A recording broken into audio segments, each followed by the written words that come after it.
Business meeting of the Billings City Council. So I will call this meeting to order and welcome each and every one of you.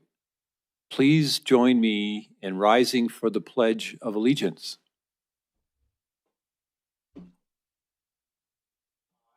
Pledge the flag of the United States of America and to the republic for which it stands, one nation, justice. Purpose to serve our community with integrity, with wisdom, and with a passion to move us forward in a collective direction. Grant us clarity in our decisions, patience in our discussions, and fairness in our judgment. Help us listen well to one another and to the people we represent. May we remember that our choices impact many lives, and may we act with respect, humility, and a commitment to the common good. Amen. Thank you. Please be seated.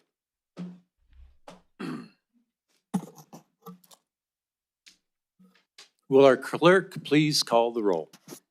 Councilmember Shaw, She's excused. Nicholson, Here.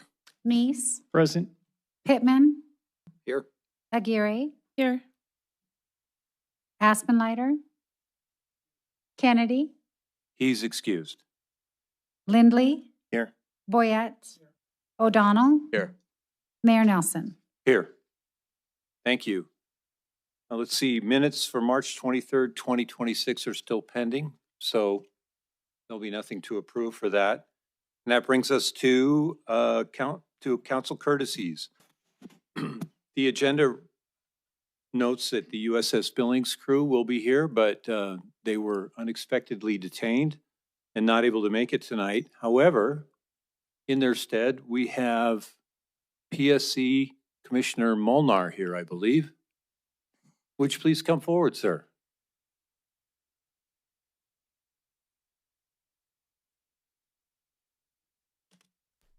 Thank you, Mr. Mayor. For the record, my name is Brad Molnar, Public Service Commissioner, District 2. You're in my district. Welcome. The address for me is 1 mile south of Laurel, so I'm a Yellowstone County resident. Mr. Mayor, members of the council, I want to thank you for this opportunity to address this body. I would like to thank Councilman O'Donnell for his assistance in helping me navigate your rules and process and getting me to be able to speak tonight at this time. We share constituents and their concerns. Two of those concerns are in my presentation: property taxes and utility rates. For several years, you've probably been reading in the press that Puget Sound and Energy was going to transfer their coal strip generation capacity to Northwestern Energy. Due to the lack of capital expenditures to build a plant, this would have been the lowest cost electricity in the United States. To build that plant today would be approximately $800 million. That capital expense would be put on top of the bills. Integrating this into our rate-based portfolio was going along as planned. And then Northwestern Energy filed with FERC, Federal Energy Regulatory Commission, that they wanted to change it to market-based instead of rate-based. The PSC did not learn of this until long after the intervention deadline had passed. Northwestern Energy kept it a closely held secret and apologized for doing so. As we speak, these 370 megawatts are slated to be used by new customers, then by a data center 2 years later, as indicated in Northwestern Energy's most recent filing of their integrated resource plan. This energy would not only give us the lowest electricity in the nation, but also lowest property taxes across Northwestern's footprint, especially those costs generated by schools, buildings, city, and county, just like this one. All that I'm asking for at this time is a letter of support, filed with the Energy Regulatory Commission, asking that they reconsider their decision that the coal strip 370 megawatts shares are not valued at $0. That was their decision. Therefore, they could make the decision they made, or at least return the energy to rate-based and under the Montana Public Service Commission for use by Montana residents, as opposed to under the control of Northwestern Energy to be sold to the highest bidder / data center for as long as that plant should run. Yes, we have already lost. You didn't even read about it in the paper. Sent it out to 34 news outlets. They did this through conflated statements of those who wrote letters in support. All of them made the exact same errors in their letters. We not rely on such chicanery. Truth and law are our weapons. In the filing that I wrote, the original one, the only thing they found to criticize, and they beat up everybody else, was I did not use a site for how to value a coal plant. The letter must be posted by close of business April 30th. After that, we may need a plan B. So for the benefit of our shared constituents, let's work together on this now. Cooperation just might work. Councilman O'Donnell has led a very successful FERC fight. He actually brought in like 38 states on his position, starting with just the Montana Commission. So please use his experience and feel free to contact me at any time. Prepare for free lunches, as history has shown. Northwestern shall lobby you beyond belief. In closing, I would like to point out this is not a decision about data centers. This is a decision about who gets the rate-based power. Your citizens, my constituents, or does Northwestern get it for the most profitable contract in their portfolio? Using a little hand puppet, the way it works, it's supposed to work. If a regulated utility, Puget Sound, has a rate-based facility, coal strips 3 and 4, and they want to transfer that to a rate-based facility or utility, Northwestern, it stays rate-based. It had been rate-based and planned to be rate-based and filed as rate-based for a year, and now they want it for market-based so they can sell it, and nobody else gets any of it. I ask for your cooperation. Thank you very much. Thank you, Commissioner Molnar. Mr. O'Donnell, do you have any comments regarding your courtesies? Thank you, Commissioner Molnar. My involvement in this is that the end result would be, as you've said, the lowest rate utility rates in the country that we would enjoy right here in Montana. There's a lot at stake. Thank you for your diligence. Thank you, Councilmember O'Donnell. Councilmember Aspenleiter. On a much lighter note, this last weekend, MSUB baseball won their series in Oregon. And in the process, Coach Derek Waddups also became the winningest coach in MSUB baseball history. So I like to highlight these things as it relates to athletics in our community and the student athletes and the things that they do. I also want to nod to MSUB and the coaches and the men and women that they brought in to lead those young athletes and to groom them into young contributing members of our society. We have some of the best mentors and coaches up at MSUB right now, and we are blessed as a community to have them and blessed for the effort that they put in, not just in shaping those men and women, but representing our city well. So congratulations, MSUB. Another series this weekend, and congratulations to Coach Waddups. Indeed. Thank you, sir. And we'll move on to proclamations. And I have two. So would the folks from Keep America Beautiful please step to the podium?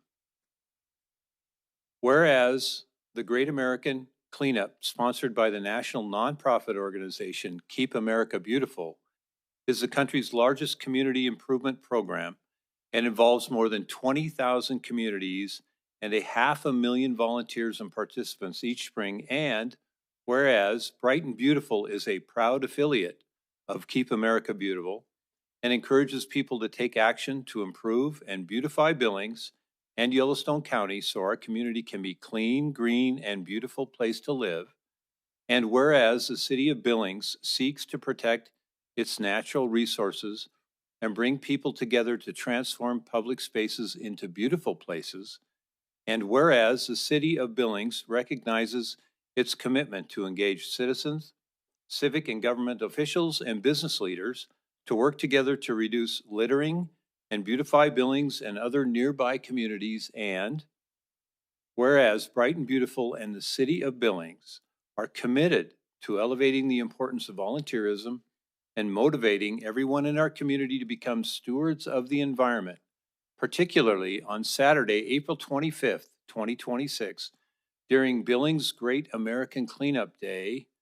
Now, therefore, I, Mike Nelson, Mayor of the City of Billings, Montana, do hereby proclaim the month of April to be Keep America Beautiful, the Great American Cleanup Month, and call upon our citizens to join in activities that promote responsible environmental stewardship and help us renew our commitment to building a better world today and for future generations.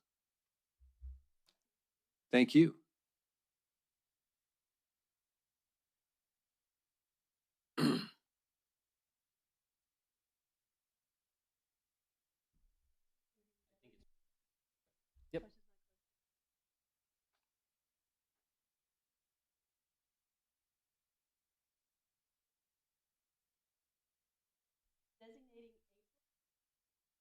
Month sends a powerful message that a clean community is a shared priority. This spring, we are organizing and equipping hundreds of volunteers with the help of our friends here from Just Serve across the city to pick up litter in our community. We are especially excited for our main event on April 25th, where our residents come together for the Great American Cleanup Day. We're also proud to highlight our new partnership with Billings Solid Waste and their Bag It, Tie It, Bin It initiative. It sounds simple, but ensuring every piece of trash is bagged and tied before it hits the black bin, we prevent loose litter from blowing out of those black bins and onto our streets and neighborhoods. So cleaning up our city and county is vital, but stopping litter at the source is how we keep Billings beautiful long term. We invite everyone to join us on April 25th and help keep our city litter free. Thank you. Thank you. Will the delegates from Just Serve come to the podium? Whereas we firmly believe that the values of compassion, empathy, and community support are the foundation of a united, harmonious society and fosters connections that transcend differences, and whereas the strength and prosperity of our cities, towns, and villages are based in the selflessness of its residents to serve and uplift one another. And whereas we acknowledge the profound impact that can be achieved when we extend a helping hand to our neighbors, especially those of diverse backgrounds, and lifting them up and collectively working to improve lives. And whereas we nurture a culture of giving within our cities, emphasizing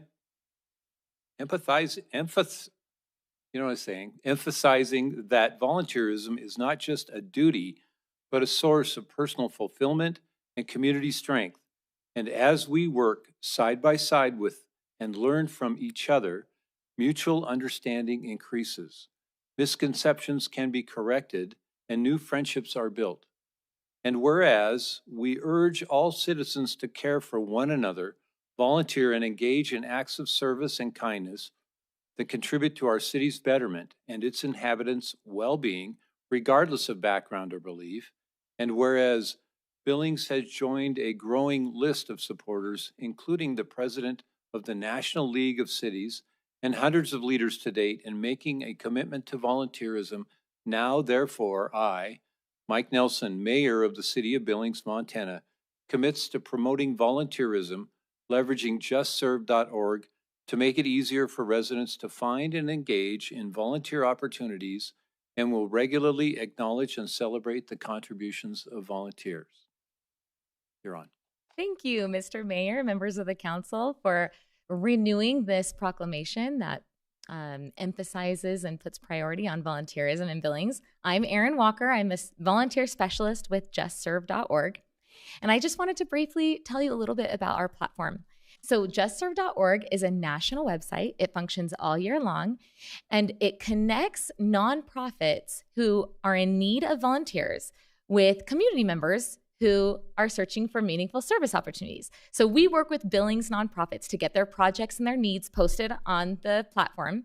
And then any community member can go to justserve.org, they put in their zip code, and then they scroll through all the local service opportunities, and they can sign up right there for whatever project suits their interest. So as I'm sure you are aware, studies consistently show that volunteering enhances and makes communities stronger.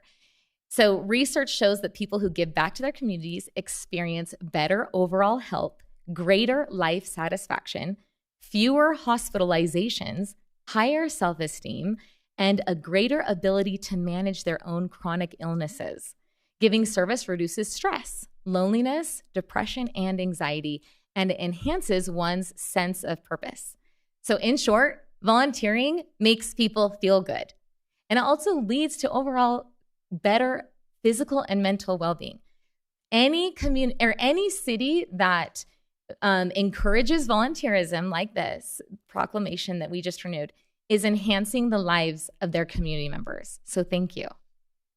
As you know, this year marks the 250th anniversary of the signing of the Declaration of Independence. America 250 is striving to make 2026 a record-setting year for volunteer service. So it's our coming today is especially timely because next weekend is Global Youth Service Day. So we have scheduled our Billings Day of Community Service to coincide with that, along with the Great American Cleanup. So we invite all of you and all of these people here to go to justserve.org and scroll through all the volunteer opportunities, especially for April 25th, the next Saturday, and invite your family, friends, neighbors, or just register yourself for a project and start enjoying the happiness that comes from giving service. That's our mission at justserve.org. I'd like to turn the time over to my colleague, Melissa Townsend, for a minute.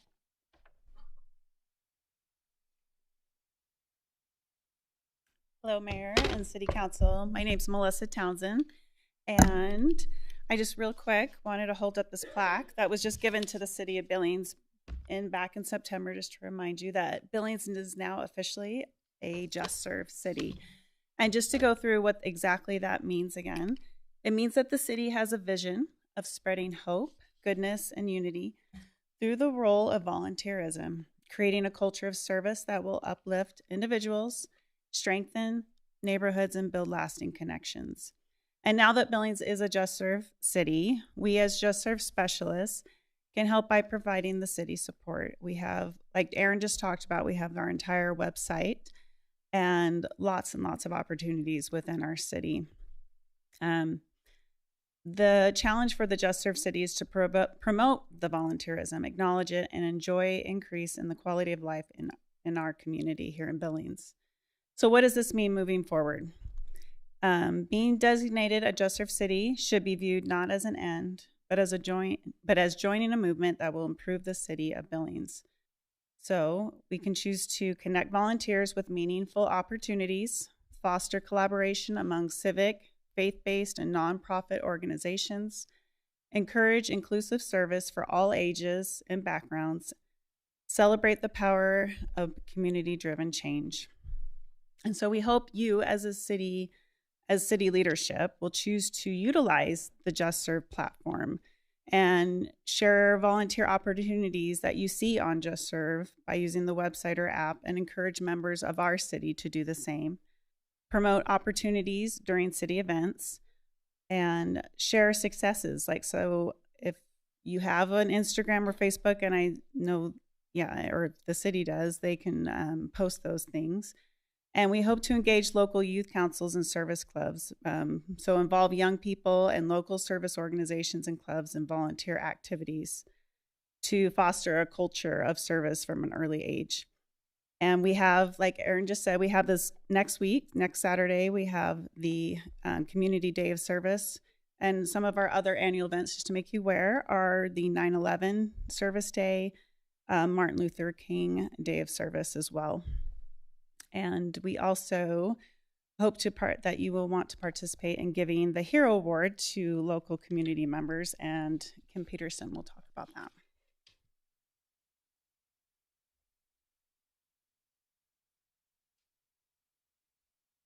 I don't want to take up too much of your time, but it's really fun to be here in front of you guys. This is the first time I've done this, and so it's quite an experience to be able to look at all of you.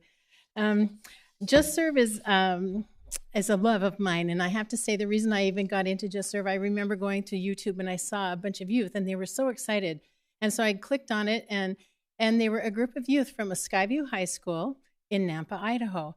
And they were talking about how much fun they were having doing this. And this girl said she got started because her mom, it was in the middle of the summer, and her mom said, she went to her mom and said, "What can I do? We're so bored. We have nothing to do." And me and my friends, and her mom worked with Just Serve at that time. And she said, "Why don't you pick a project off of Just Serve and go serve?" And so she did. And they had a great time. And so then they texted their friends from school, and they all said, "Hey, we're going to do a project this weekend. Why don't you meet us here?" And that just blew up. Okay, it just kept going. And so by October of that year, I called this girl's mom and I said, "Hey, what is going on here? This is really amazing. How did you get this working in a high school?" And she said, honestly, she goes, my daughter just did this. She just kept doing this. It just snowballed on her, and things were wonderful. Things have just gotten great. She says, actually, the principal of the high school came to her and says, "What's going on with these youth? How can I support this?" And so they discussed it, and they ended up having a Just Serve January. So during one of the basketball games in January, they had a Just Serve basketball game, and the kids brought donations for their school pantry. And so that's how they started this. And every school, once they went on a volunteer project and shared that on social media, they got a T-shirt. Okay, so the whole high school gym was full of Just Serve T-shirts. It's been amazing. So a couple of years ago, I called the mom again and I said, "Hey, now that your daughter's graduated, did this kind of die with her when she left, or is this still great? Is it still going strong?" She goes, "No, in the community, they have a day of service now. It's a Just Serve Day of Service." Just Serve Day of Service, April 25th, Billings, Montana, right? We're still trying to get in the high schools, but we do have one in West High, a Just Serve Club in West High. So we're really hoping that we can encourage that to go. But Just Serve is more than just a service project too. On the website, when you go in and you register, you have an opportunity to go in and say that you are capable and willing, with whatever tools you have, to bring to help in a disaster or an emergency in the city of Billings or whatever city. And and we're known with COAD and VOAD as well, as you guys are accustomed to them or know of them, that in an emergency like that we are willing to come and help and do what we can in services like that. We did help in Red Lodge as well. But my assignment, rather than just kind of going with my love of service, was to talk to you about just recognizing the heroes in our community that just serve, and they have a servant's heart, and they like to be out in the community. And this is where anybody, no matter what political party you are, no matter what religion you are, you can go out and serve with someone with the goal of improving the quality of life in your community. And so it's worth recognition. And so when you got the packet and you got a template with an awards template in there that you can put in and honor a hero in the community. And so they don't need to, they can serve or reside within a Just Serve city, be an outstanding volunteer who contributes to the betterment of the community as determined by the city. And the considering factors are a number of volunteer hours, a number of projects, the individual's efforts to encourage others to volunteer, and individual efforts to provide transformative service that impacts your community. We consider it, of course, to be a very prestigious award and to an honor and an individual who has done these exceptional qualities. Thank you for listening. Thank you very to us. much. Appreciate it. So I understand it's picture time. Come on up, everybody. If you could just line up right in front of the dais here.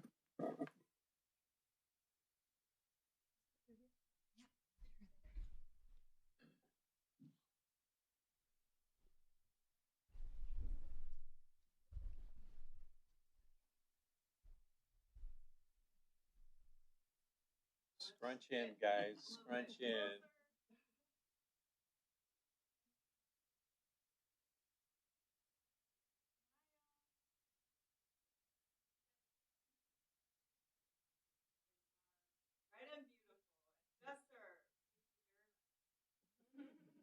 Thank you, everybody. Thank you. Good job. We will have copies of the proclamation. Thank you.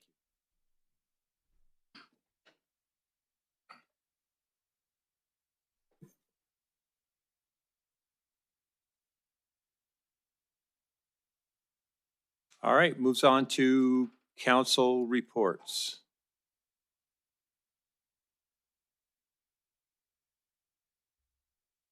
Mr. Pittman. Thank you, Mayor and Council. I have two reports. I attended the Big Sky EDA EDC meeting this last week, and they did a presentation on the commissioners presenting the jail expansion bond and levy. They wanted me to extend to the council, if you haven't toured the Yellowstone County Detention Facility as an out of custody person and would like to tour the facility, they just contact the county commissioners and they will arrange for a tour so you can see the conditions of the jail at this time. I know when I was a commissioner, I did about 20 tours. It's very eye-opening to see it from a different perspective and to see what's going on there. So I wanted to pass that along. They're close to hiring an executive director. I usually grab an extra couple of packets and leave them in our council office. So if you ever want to follow up with what's happening with Big Sky EDA, they're usually available in there. And then finally, as far as the legislative committee, since Council Member Kennedy isn't here, I'll just let you know that we moved our meeting from this Wednesday to April 22nd. Thank you, Mr. Pittman. Mr. Aspenleiter. Yep. Budget and Finance meets in the Yellowstone room over here this Wednesday from 9 to 11. And these are the start of the grinder meetings as we'll be going through preliminary reviews of budget. I think this week's review is police and fire, along with the other items posted on the agenda. So everybody's willing or open to attend. The committee will vote. Council members that show up, you can't vote, but you're certainly more than welcome to join in and observe. So great. I'd like to report that Council Operations Committee met on the 6th of April at 11 a.m. here in City Hall. We met with Commissioners Kennedy and O'Donnell and started the conversation regarding boards and committees. And we got through 4. We're not ready to provide any discussion regarding that yet, but we're moving along. So any other committees? All righty. Administrator, Mr. Kukulski. Mayor and Council, so I'll start with the same theme. So subcommittees of the City Council. So the Legislative and Local Affairs Committee, which normally meets this Wednesday, that's been postponed a week. So it will be same time, 4 o'clock in the afternoon, same location next door here, but on April 22nd, not this week. Also the following month, May 20th, that's the normal date and time, 3rd Wednesday, but the location is going to be at Phillips 66. They're going to be touring Phillips 66. So both those just pertain to Legislative and Local Affairs Committee. As far as tonight's agenda goes, no ex parte communication, no tweaks or adjustments to the agenda. And then the last thing I was going to touch on, been a series of emails and comments relative to the LB Lofts project off of Sioux Lane up in the Heights. This afternoon, we did officially assign a case number to it. We got a written complaint from a citizen, and so code enforcement will do their normal process in following up with that. So that's all I have for you, Mayor and Council. Thank you, Mr. Kay. That moves us on to public comment on non-public hearing agenda items 1 and 4 only. You're required to sign in if you're going to be a speaker.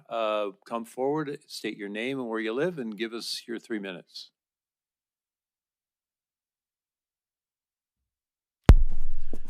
Good morning, Mayor and good evening, Mayor and Council. My name is Jeff Essman. I reside at 3130 McMaster's Road. Thank you for your service. I'm here tonight to address you about agenda item number 4, which is Billings 2045. I address you as a former member of the City County Planning Department. About 25 years ago, I participated in the preparation of the West End Master Plan with Doug Clark from Yellowstone County and now former Mayor Bill Cole. So I stopped by Newman School on my way home last week to look at what the vision was for Billings for this next coming 20 years. And I'm here tonight because I want to urge you to grab the wheel in terms of steering the policy on that document, because I think it will have major impact on your budget for the next 20 years, and I'm going to tell you why I think so. From my perspective, the city budget is kind of a ledger. On the one side, you've got income, and on the other side, you've got expense. And the income in your budget primarily comes from commercial, industrial, light industrial taxpayers that pay a lot in taxes but don't require a lot of service. The expense, on the other hand, comes from your residential areas. They have and want and desire and deserve to have nice things, but it takes money to pay for those. And I think the zoning that you place put into this plan will impact your budget big time going forward. Why do I think that?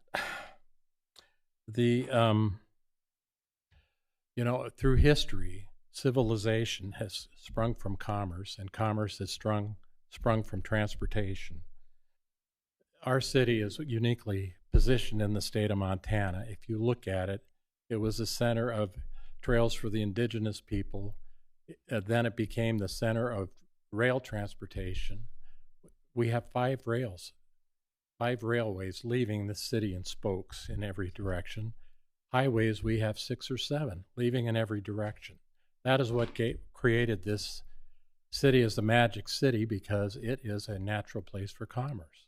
Because commerce comes from people exchanging goods and services. And where those intersections are, those arteries, those arterials comes from arteries, is very important from a zoning standpoint.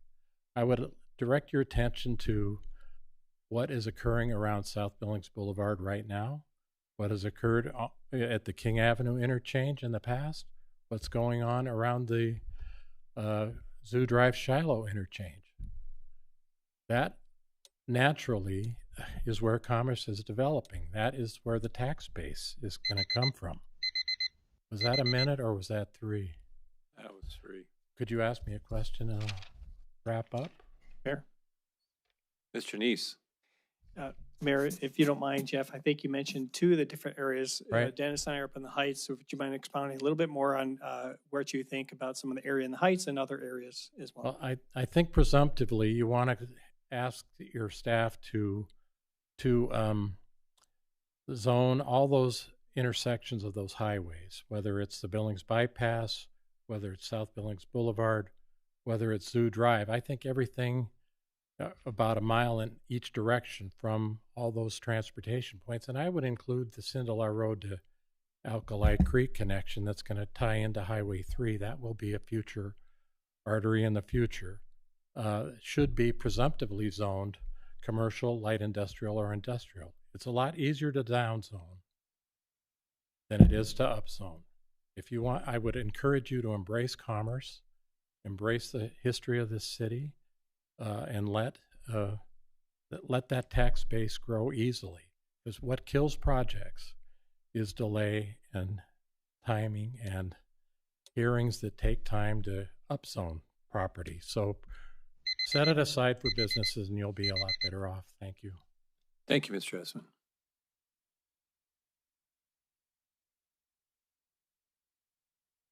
Good evening, Mayor Nelson and Council. I'm also here to speak on the number 4. My name is Pam Ellis. I live in the Heights. I've been an active member of the Heights Task Force for 13 of the last 15 years. Most of those I've been an officer.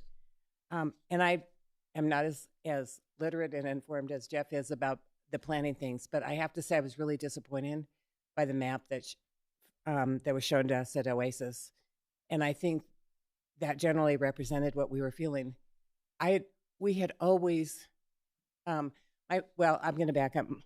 My initial introduction to the Johnson Road Bridge was in 2010 when Councilmember Kennedy, although I don't remember if he was council member or commissioner, came and talked to the task force about the Johnson Road Bridge. 15 years later, we're now talking about development in that area. And I agree with Mr. Essman that needs to be commercial. We always assumed that was commercial. We were shocked to see that it wasn't. The other issue that comes up, whether you're looking at the 2006 neighborhood plan or the 2019 neighborhood plan, aren't people in the Heights desire single family homes. Now, I realize that you're looking at density, but if you look at the West End, you see a lot more diversity. If you look at the Heights map, you see almost no single-family homes. Again, I think that's really disappointing and not at all what the community wants. So I encourage you to. We had all of our task force leaders at the meeting. Councilmember Pittman and Councilmember Neese were there. I encourage you to take a significant look and not just pass that map without a lot more study. Thank you. Thank you.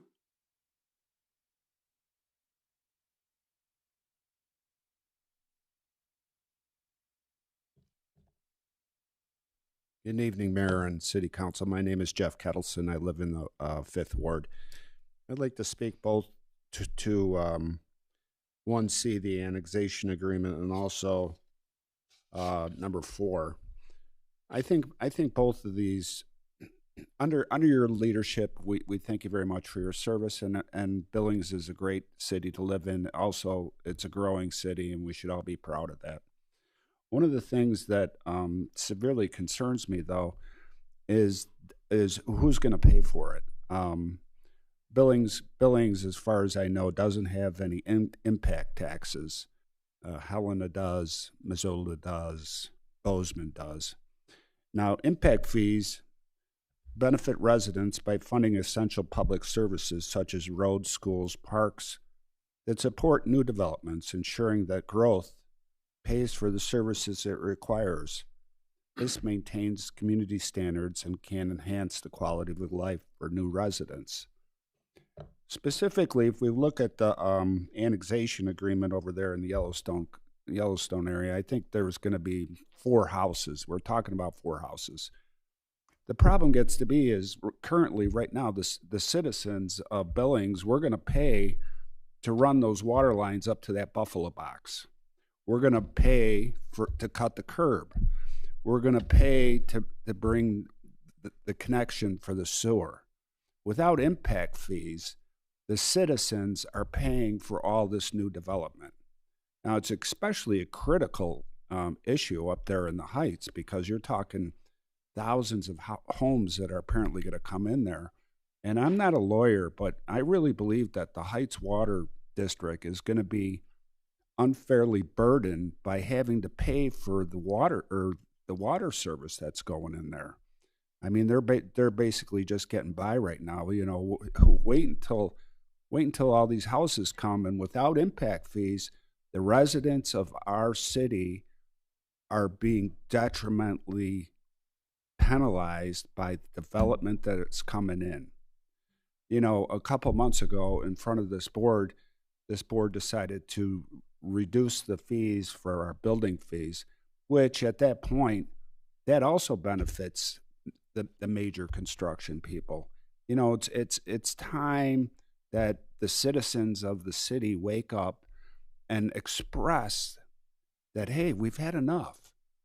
It's time for, you know, new development to pay for this stuff. If they want to move here, great. We'd love to have them, want to have them, but make them pay their fair share, will you? That's all I got. Thanks.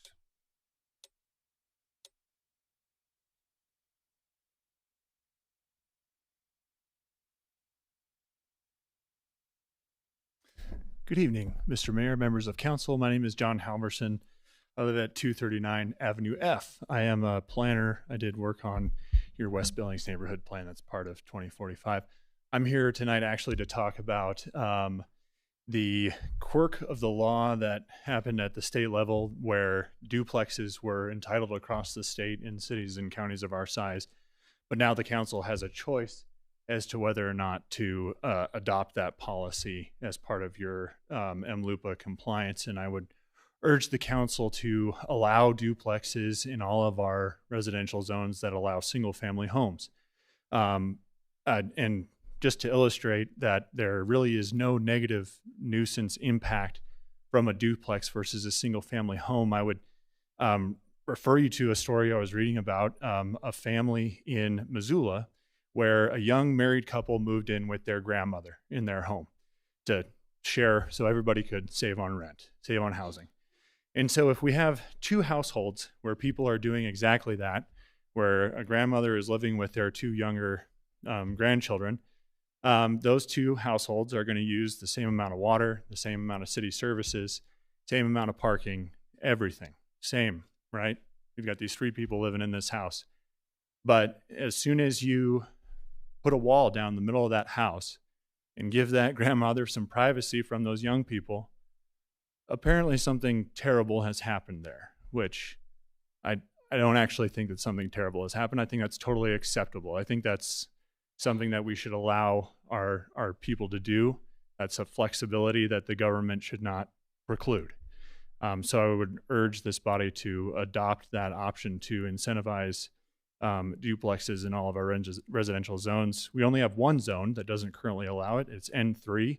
All of our other residential zones allow duplexes by right, and most of the city allowing those functions pretty well. So, thank you. Any other public comment?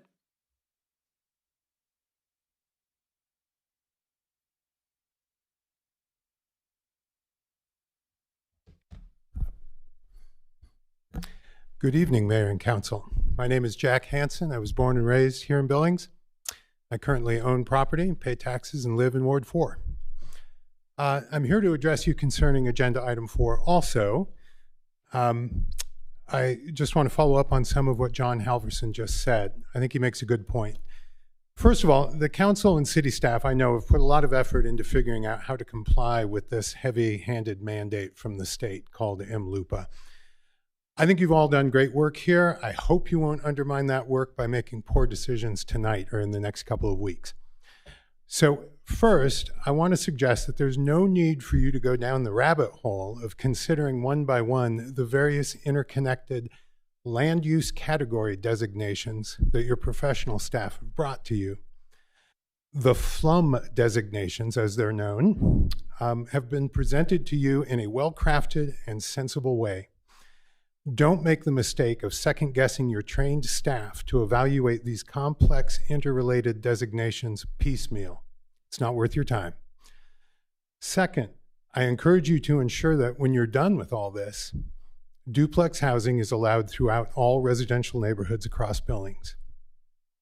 Duplexes could be an important tool in meeting our future housing demand in a compact, dense way. Save on city services. They could be particularly useful in providing missing middle housing, modest market rate housing that serves teachers, healthcare workers, young professionals, people who earn decent wages but who cannot afford and may not want a large house on a huge lot. I own a large house on a huge lot in Ward 4. It's zoned N3, which currently prohibits me from building a duplex there. It would be a great place to build a duplex appropriate to the scale of my surrounding neighborhood. To be prohibited from doing so unreasonably limits my private property rights. I have yet to hear anyone on council articulate a compelling public interest in favor of abridging my property rights in that way. I think I know what's going on here. Income data show that the neighborhoods where duplexes are currently prohibited tend to have households with above average incomes. To be blunt about it, prohibiting duplexes in these areas seems to reflect the NIMBY attitude of some relatively well-off folks who take a dim view of duplex dwellers and renters. I encourage you not to let such prejudices sway you as you make important decisions about future land use in our city. Thank you.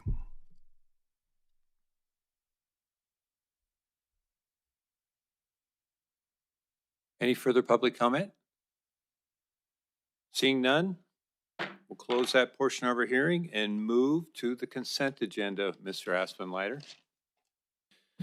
Thank you, Mr. Mayor. I'm going to ask to separate agenda items 1C and 1E for purpose of recusal, as my firm represents is the agent for those two items, and then also 1H as that's tied to 1C. Thank you. Any other separations, folks? Mr. Neese. I'll make a motion to approve the items of the consent agenda as submitted, with the exception of the items moved for separation being 1C, E, and H.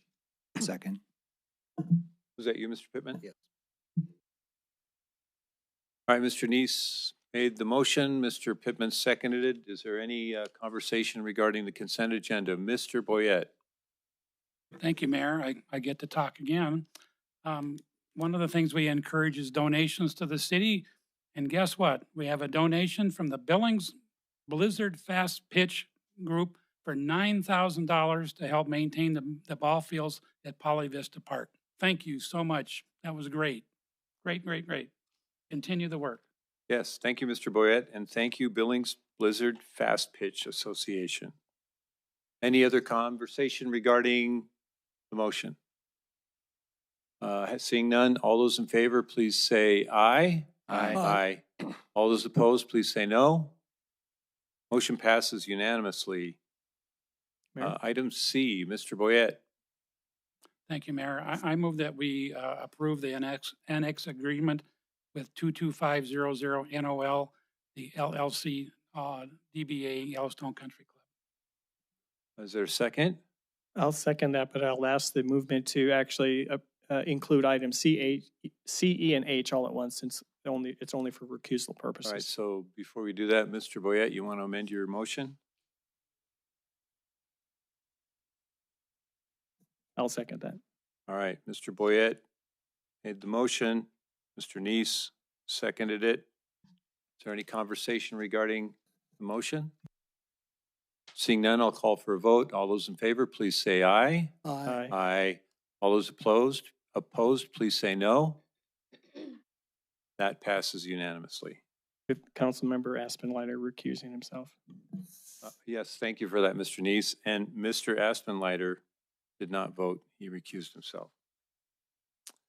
All right, we're moving on to the regular agenda. I'd like to make a little correction on the paper, the handout agenda. There's a recommended motion on item number 2. We're going to find out through the presentation tonight that that's not needed. So, Mr. Wyeth. Thanks, Mayor. Brenda's going to present here. We're just making sure we get the presentation up. Thanks.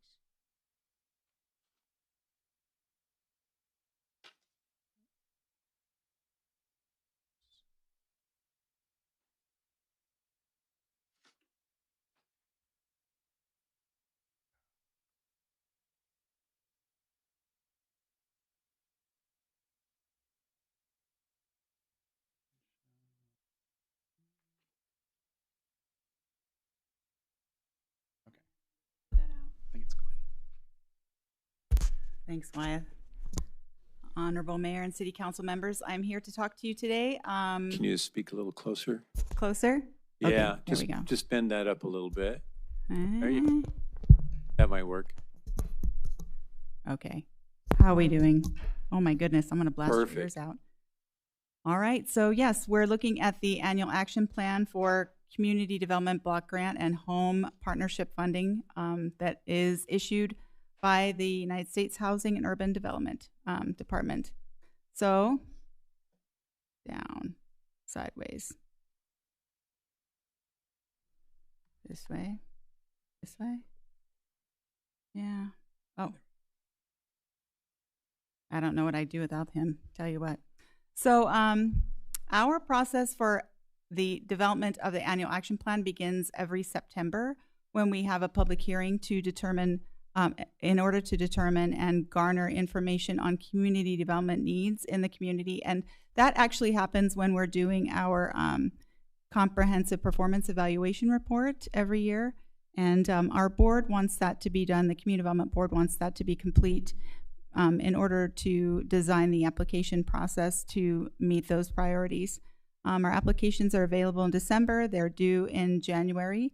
We have a public hearing in February at our Community Development Board meeting, and then we put the annual action plan online. And it's been online for about a month, and tonight is our public hearing.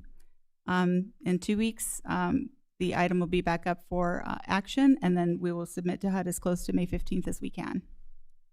So I just wanted to give you a little bit of background relative to the expenditure timelines that we have. This slide is for the current year.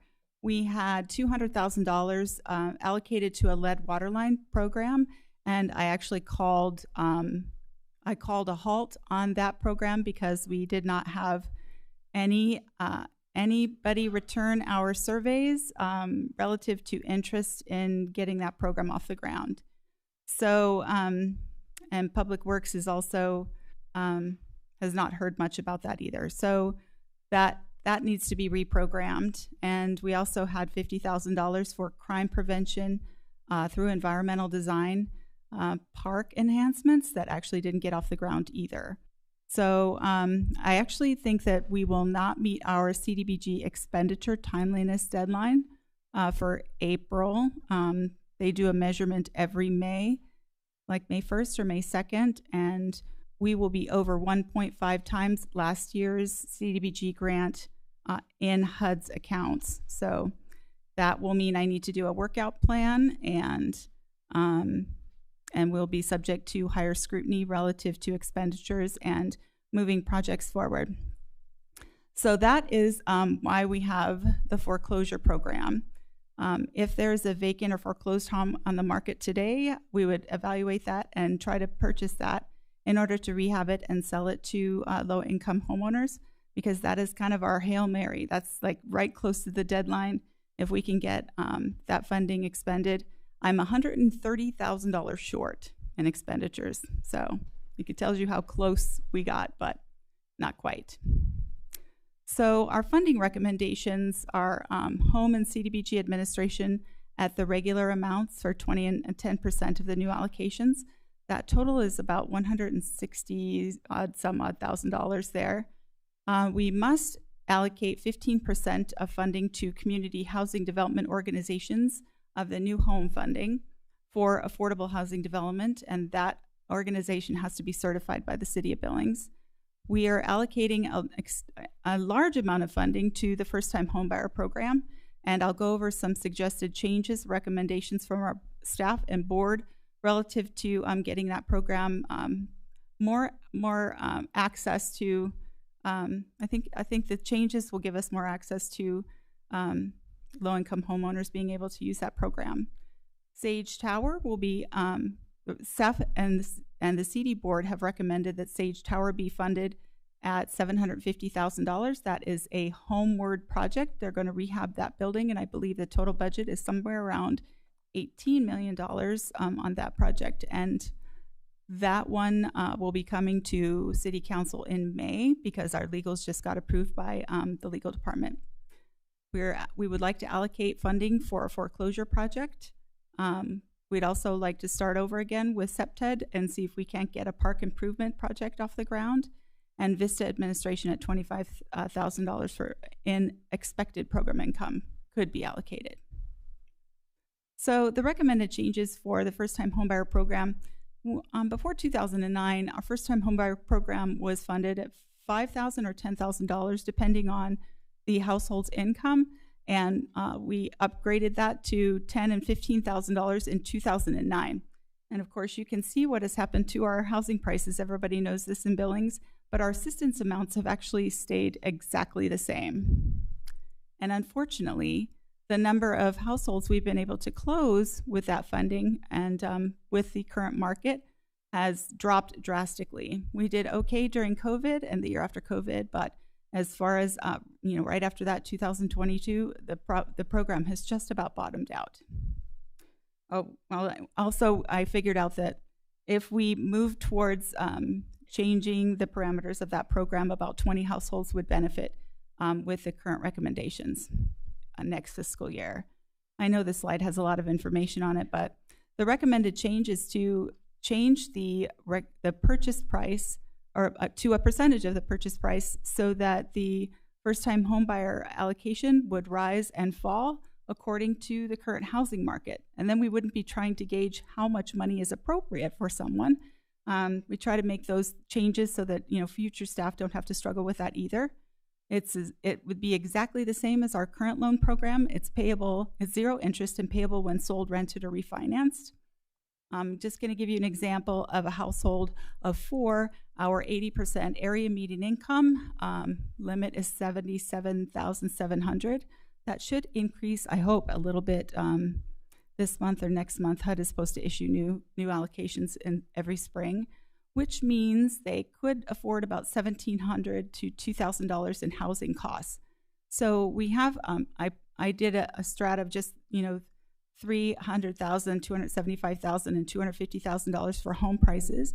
And you can see that, our recommendation really is 30%, but there are so many homeowners in Billings that are cost burdened. They're paying over 45% of their income for housing costs. And so we stretch that a little bit in this example to give you an idea that somebody might pay 35% of their household income, and it's not the best case scenario, but it is reality. And this change would actually give us amounts up to $60,000 or so to assist those households. NeighborWorks Montana, I think that they allocated 30% of the purchase price of their purchase price income for down payment closing cost assistance.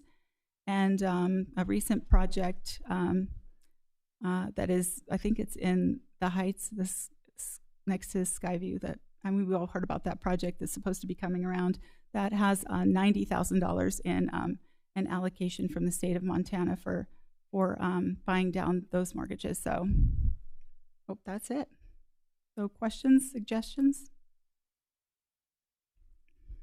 Any questions for Ms. Beckett? All right, seeing none, we will move to the public hearing portion of this item.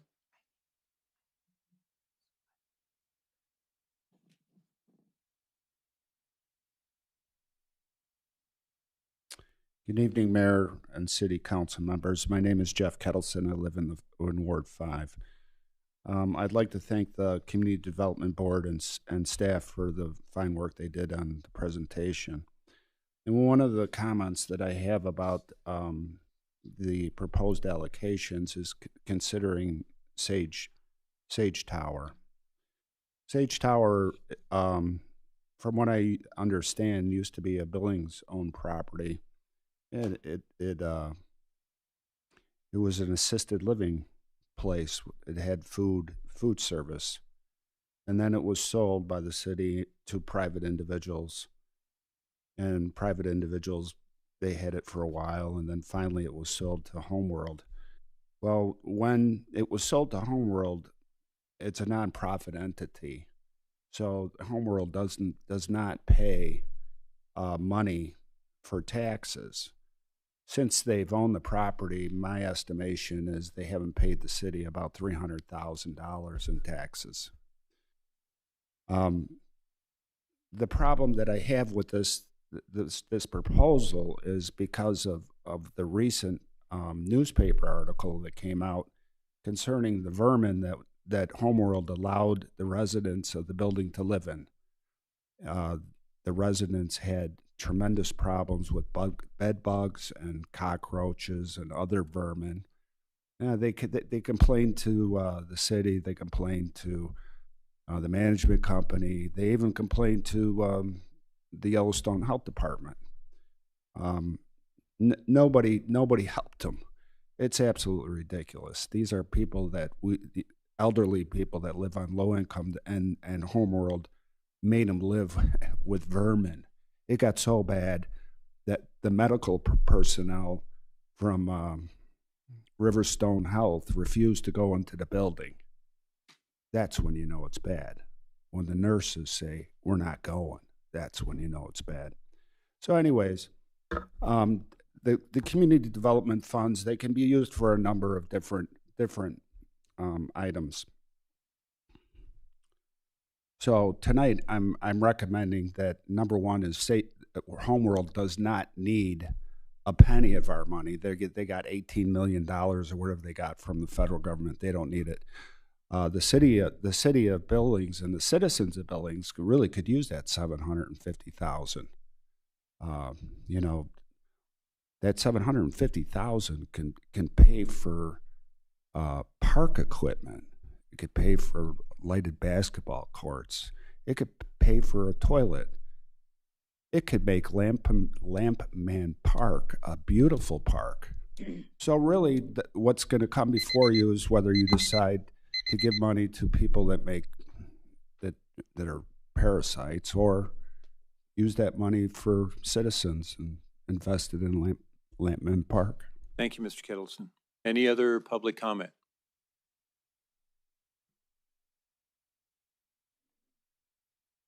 Hello, Pam Ellis, Heights. And I think I Ms. Ellis, can't hear you. Can you speak a little closer? Can you hear me now? Closer. Okay. Does this work? Is the green line on the base? It is. Okay. And you still can't hear me? Can I switch? You now? Okay. So one thing I think Mark Nicholson was also at the Oasis last week, so I didn't want to leave you out. And I think my comments are appropriate, but I haven't read the agenda since last Friday.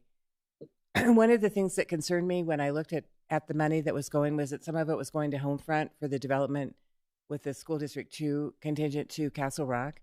The reason that concerns me, I think it's a creative idea. I'm impressed with the effort that Dr. Garcia has made to address the needs. But I don't remember what Chris calls the project on Sioux Lane. We call it the Sioux Lane mess. When they first came, when Patty Webster and the architect and the developer came to the Heights Task Force, it seemed like a really exciting project, really creative. At this point, it's a moldy, pest-infested area.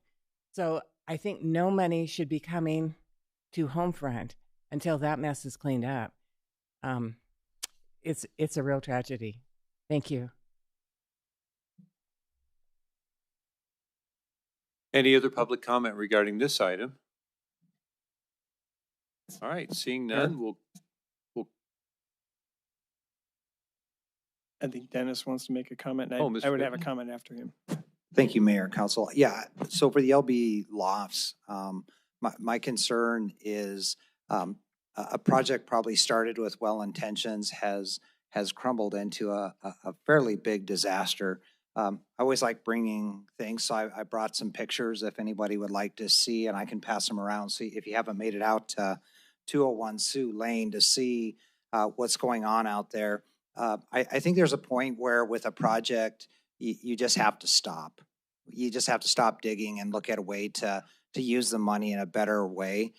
These pods, I guess is what they're calling them, are falling apart. They've been left out on this lot. I'm not sure there's anybody at this dais that would like to see this in their ward right now. They're wrapped in plastic. There's a fence surrounding them. There's some no trespassing signs, but no activity. And we're just being told, be patient, wait. So there'll be something happening there.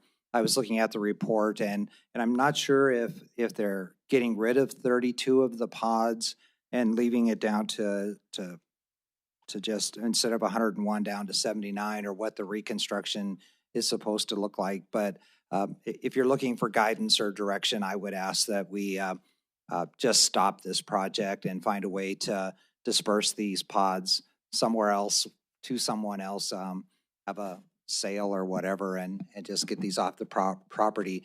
This was an amazing neighborhood that's being built for low income, and all the projects up to this look amazing and are doing well. When I was door to door, it was day and night between this, and it's right up against a residential neighborhood. And then you have this, and probably even a junkyard would look nicer than what this looks like right now. So that would be my recommendation. Thank you, Mr. Pittman. Mr. Neese? Oh, thank you, Mayor. I'll just add to that. I did actually went and walked around the LB lofts. I will say what the staff said as far as it is, the fence does appear to be secure. It doesn't appear to be footsteps in past the soft grass that's been growing there, but there are lots of broken windows, open door, at least that I saw in some. So I agree with Councilmember Pittman. I think something needs to be done. So I'll bring it. It's because this is mentioned in the draft, and there's not a page number here on this. I'm sorry. It's under past evaluation of past performance. Talks about how that a community development board awarded 1.5 million to the LB Lofts to create the 101 affordable rental units. So I guess the question on this is, I believe, we initially funded, I think it was 500,000 or so. We initially funded something to actually get the units, for them to buy the units and bring it here. Was that how that worked?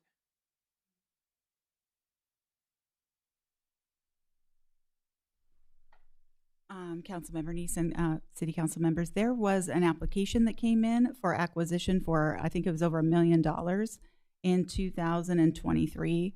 I didn't move that one forward because acquisition means property acquisition. When you're talking to HUD, it doesn't mean building materials. Okay, And, so yeah. we didn't approve anything then. They went ahead and moved the project forward themselves, Yes, brought sir. those in 23, if I remember correctly. It's been a while, at Yes, least 2 sir. years. Mhm.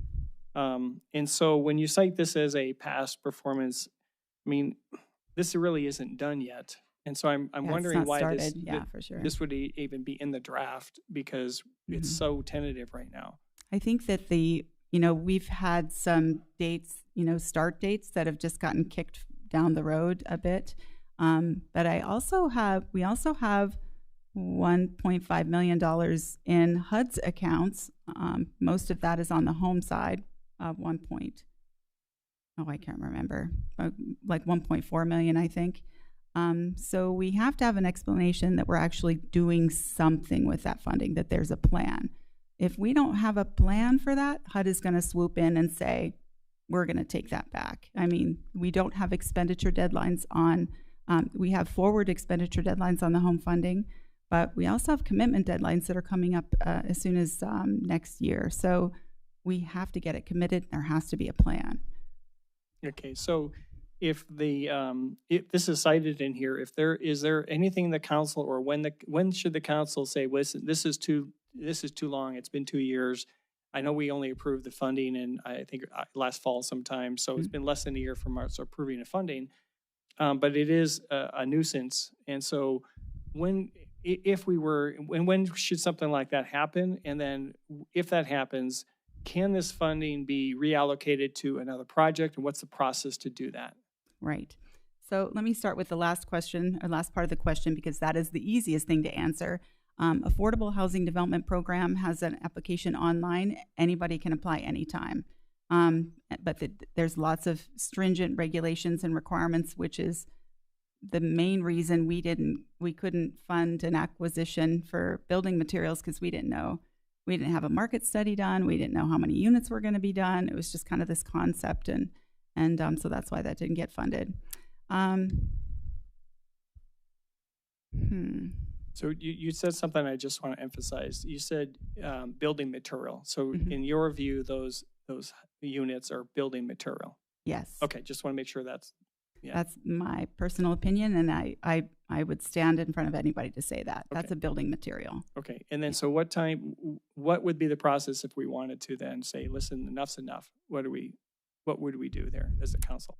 I think that since we've worked with Homefront for such a very long time, and the city is actually required to work with Homefront on their consolidated plan and those kinds of things, that we give them the benefit of the doubt until the very last possible moment that we can.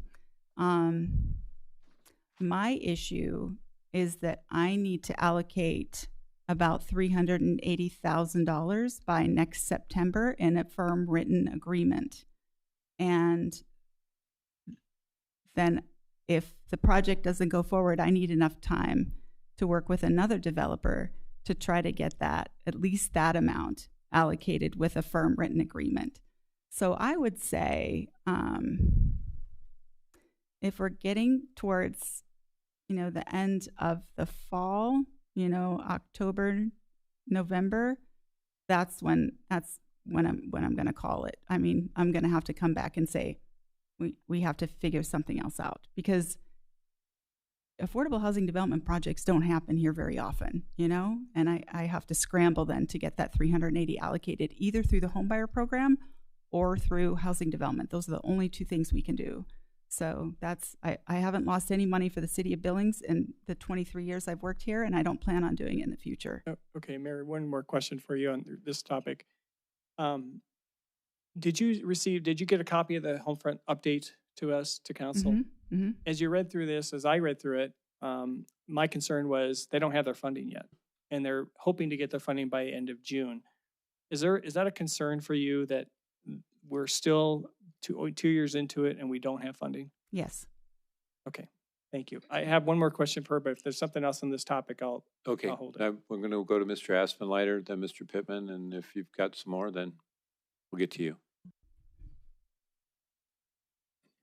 Thanks, Mr. Mayor. Ms. Burns, I had a question. As I look through your council memo, I note the administrative maximum caps of 20% for CDBG and then 10% for home. Those are standard. That's what we've done forever. And then when I go down to the affordable house, the Sage Towers project, the renovation project, the thing that jumped out to me is there's also $87,619 to for what it says is to cover city staff costs to manage and monitor the project. What exactly is that? That is just simply staff costs. Staff costs are allocated by the hour in my department.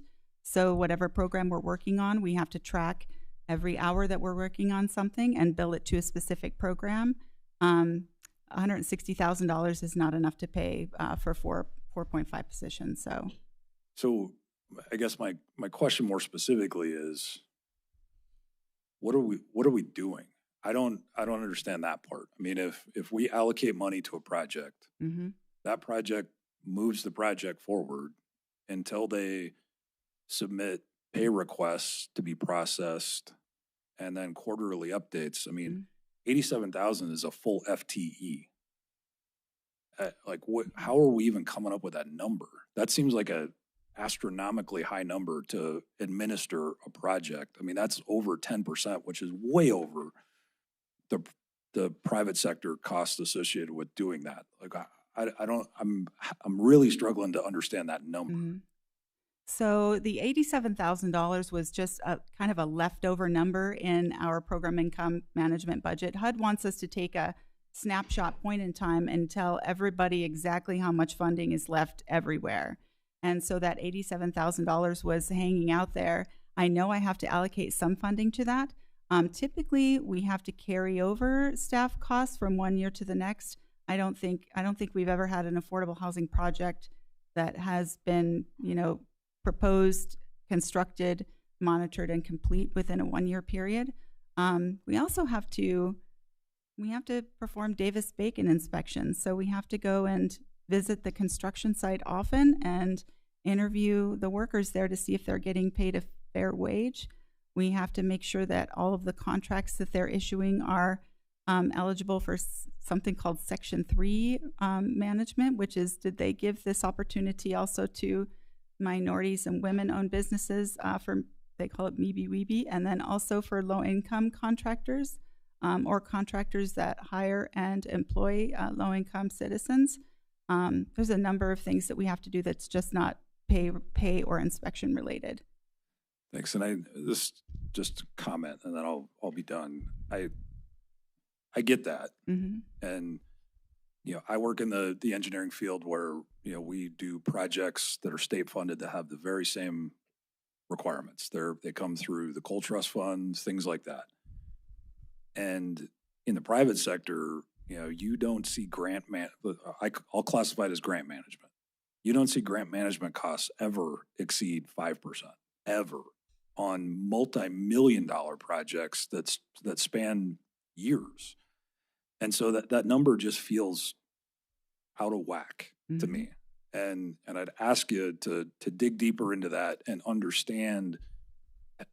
help me understand how you got there. Because when you're at a grant management and administration fee that's over, this is almost 12%, that's over twice what we see on state projects that run through the DNRC and Department of Commerce.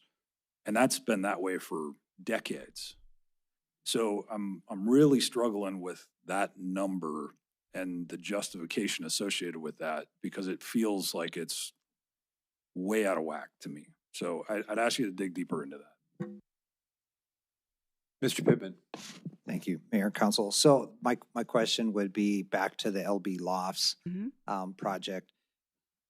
At some point, if it's determined that this isn't going to happen, the problem is we have 101 units sitting out on a lot. Is there money allocated to mitigate these materials, and how would that happen? So that becomes a concern of especially the people in that neighborhood as to how that gets mitigated down. We have a code enforcement complaint against it now, open storage. I mean, we're violating a lot of our own rules as far as a city and completing projects. So I'm going to start being the guy that kind of says, when do we stop digging and how do we get out of this hole? Excuse me, sorry to interrupt, but I think City Administrator Kukulski could answer that. There was an email from the project today about having the majority of those moved by the end of this month, end of next month, and then another 20 moved later. Mayor, yeah, so it referred to 79 units being taken off site at this point, but as far as where they would put them, I mean, you can't put them on the road, right? I mean, you could block up a whole neighborhood with mitigating this. Go ahead, Mr. K. So Mayor and Council, what I would be careful of here, we know neighbors are frustrated with how long things have been sitting on this site. You got two different things going on. Now we have a case number filed relative to code enforcement, which will be investigated. That literally was this afternoon. So that department, that division will do their job investigating that and following through there. Then here, separate from that, you've got a grant, if you will, I'm using that term loosely, a grant that's been awarded to Homefront for a project on this piece of private property. So I want to be careful as to what is violation and what's not violation yet, or if it ever will be, in that it is a piece of private property that is fenced off and secured, and these units have been allowed to be stored there. The question going forward will be, is it a violation on the code enforcement side? And or at what point does the grant application, do you direct staff and staff come to you concerned that this money is not going to get spent and we need it to be spent on affordable housing, helping people in our community, and recommend a different path forward with those funds? Neither of those are where we're at tonight, but obviously the program and the year plan following the Fed's rules is what you're talking about in this public hearing to take feedback on. So not suggesting we can't talk about it, but just trying to be clear kind of what step you're in tonight and how that's same project, but different relative to code enforcement. Thank you. Thank you. Mr. Pittman? Mr. Neese? Thank you.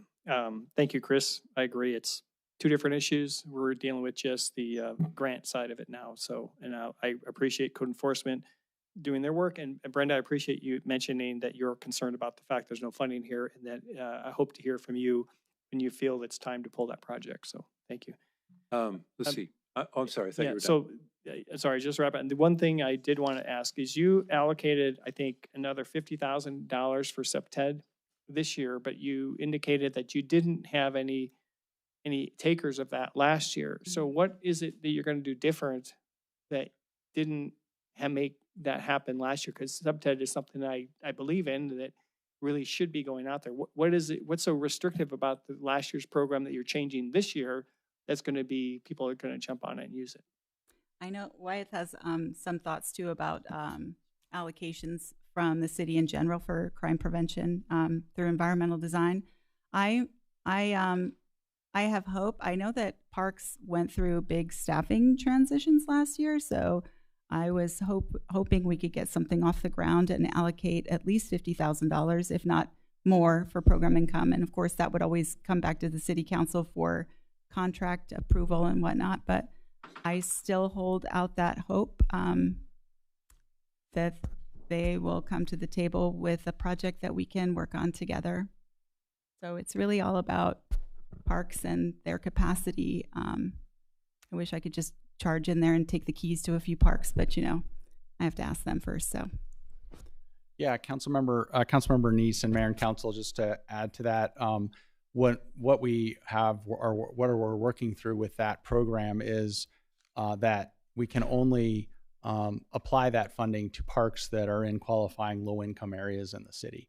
So there are parks and others would love to do work on, but we can't use that money in those. We have to focus on ones that are eligible within the low-income areas. And so that does limit what is available, what options we have. And so we, as Brenda said, we worked through some ideas last year with parks. We weren't able to get something that was going to work in terms of what was going to work for them and what they were trying to do some improvements, and also factoring in maintenance and how to manage that. So we kind of had to work through that, but we are looking at some other options with them and continuing that discussion. So I expect we're going to have something in the next year based on that, but it is kind of narrow. So it's not just looking all over the city. And that's been a challenge because they can identify lots of things that would be great, but we can't use that money for it. So we have to find the places we can. So that's where we're at. And that's why we wanted to continue this to see if we can get something done this year. So you think they will come up with something now that it does qualify, that you can use the money where it just didn't have enough time last year to get it done? Correct. I think time and just understanding what the challenges were with Great, thank you. program. All right. Anything else? Mr. O'Donnell. Thank you. So I'm familiar with this project from last year, although I was not a member of the council at the time. And I was, remember, I read all of the information, and the cost of each unit after being built was discussed. The proposal that was given to the public showed like $325,000 per unit, and that was questioned by Councilmember Rupsis. Brought it down a little bit, but I'm thinking the contract, as I recall at the time, said that the cost estimates were based upon the units if they were acceptable, if they were buildable at the time. That to me represents an open-ended contract, which is a very poor business proposition. So I agree with Councilmember Pittman that this is a project that is shrouded in confusion and unfunded mandates on the whole thing. I would strongly suggest that the city withdraw from supporting that project. Thank you, Mr. O'Donnell. Mr. Pittman? Just had one more question, and you probably can answer this. You're looking for our feedback. Are you also getting feedback from the community, public comment? Councilmember Pittman and Mayor and Council, are you talking about for the whole program? Correct. Yeah, tonight is the public here. So we've had a 30-day comment period per the requirements for all the programs. That started in March. This is the end of that. We have the hearing with you this evening. Yes, if there's comment from the public, then we take that into consideration, and then that's where the April 27th meeting where you approve the programs, and then we take those to HUD by that May deadline. Yeah, if I could just add one other thing on the conversation, just to make sure, because this was shared, and I don't think the whole council got all this information, and it wasn't brought up in the report you got from Homefront and Homeward on the LB lofts. We do currently have the discussion we had with them that elicited the report, the update that you got yesterday. The next step with that was to, for the moment, schedule Patty Webster and the Homefront and Homeward group to come and in person to talk to you on May 11th at your meeting, basically following from the report that you received. So we do have that scheduled. We'll keep that where it is, I think, unless we hear otherwise. But just so you're aware that was kind of the next step after the report. So thanks. Thank you, Mr. Friday. Ms. Beckett, thank you for your presentation. We appreciate it. It was good. All right. We'll move on to regular item number 3. Nope, we did the public hearing. We're good.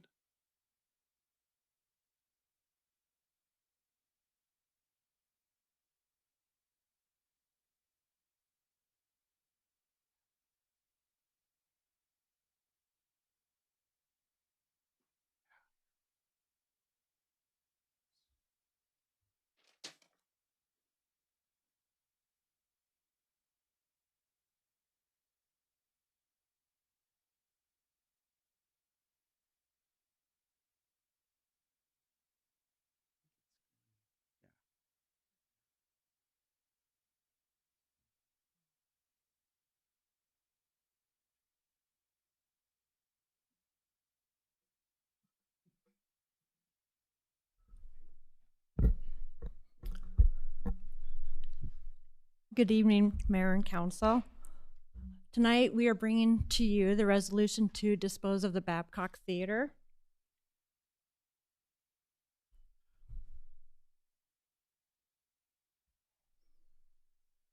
Cooperating for us? Nope. It's not cooperating? Nope. What?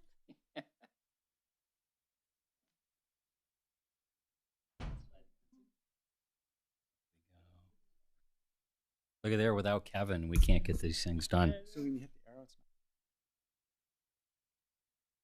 not. Oh, go down.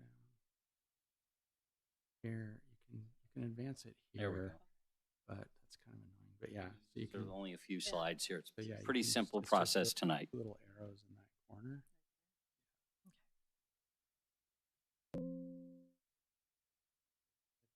Other one going that way.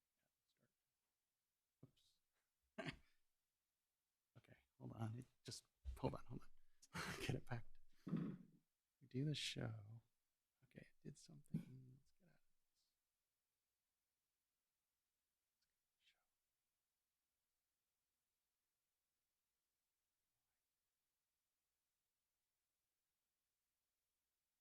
There we go. Now it's working, but if it gets weird, go down to that corner. Yeah. Sorry, thank you, Tricia. So again, we're bringing the resolution to dispose of the Babcock Theater tonight. We're doing this from the following council's direction from the February 17th council meeting. We need a minimum of 6 yes votes to pass the resolution, and this will authorize staff to proceed with the disposal process. Tonight is only about the resolution. We're anticipating to bring you a purchase and sell agreement next Monday. We advertised tonight's resolution starting March 27th, April 3rd, April 10th. We also posted the signs on the Babcock on April 3rd. And that is the end of my presentation. Short and sweet and to the point. Stellar presentation. Kevin coached her well. Yeah, again, any questions on the resolution only? Any questions for our presenter? All right, so thank you. That was fantastic. And we'll move to a public hearing regarding the resolution. Is there any public comment regarding the resolution? Seeing none, I'll close that portion and we will move, Mayor, to requesting a motion. Mr. Neese? Having conducted a public hearing, considered written and spoken public testimony, I move to approve a resolution declaring the city's intent to dispose of the Babcock Theater as recommended by staff. And I hear a second there. That's Mr. Boyette. So moved by Mr. Neese and seconded by Mr. Boyette. Mr. Neese, you want to speak to your motion? Yeah, thank you, Mayor. This is something that's we've talked about probably over a year ago or so about the ability of someone to do a better job with especially historic product buildings like this. And so I'm glad that we're moving towards this step. There's other city property that we probably need to look at, but this is a good first one to move forward and look for someone who actually can and bring this property to its glory and so the public can enjoy it. So look forward to this moving forward. Thank you, Mr. Neese. Any other comments or? Seeing none, we'll move to a vote. All those in favor of adopting the motion, please say aye. Aye. Aye. All those opposed say no. It passes unanimously. Thank you.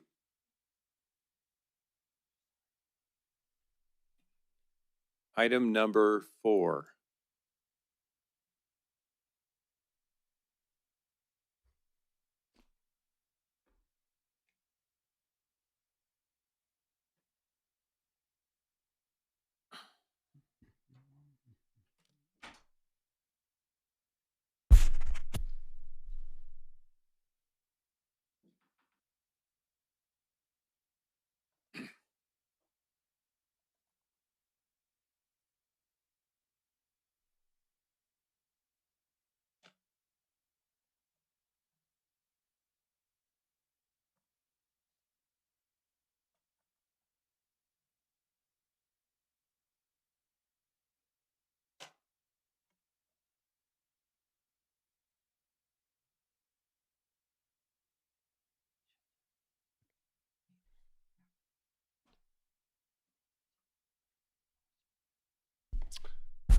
All right. Good evening, Mayor and Council.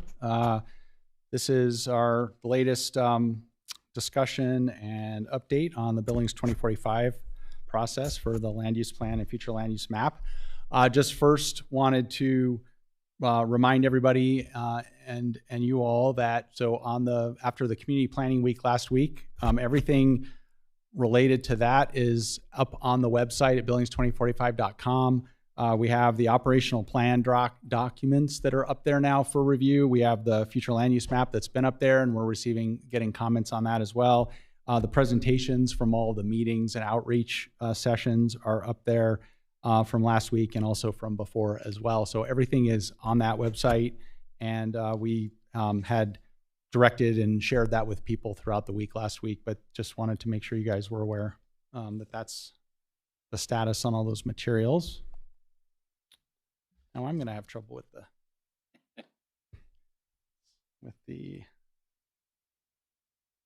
I don't know why it does that.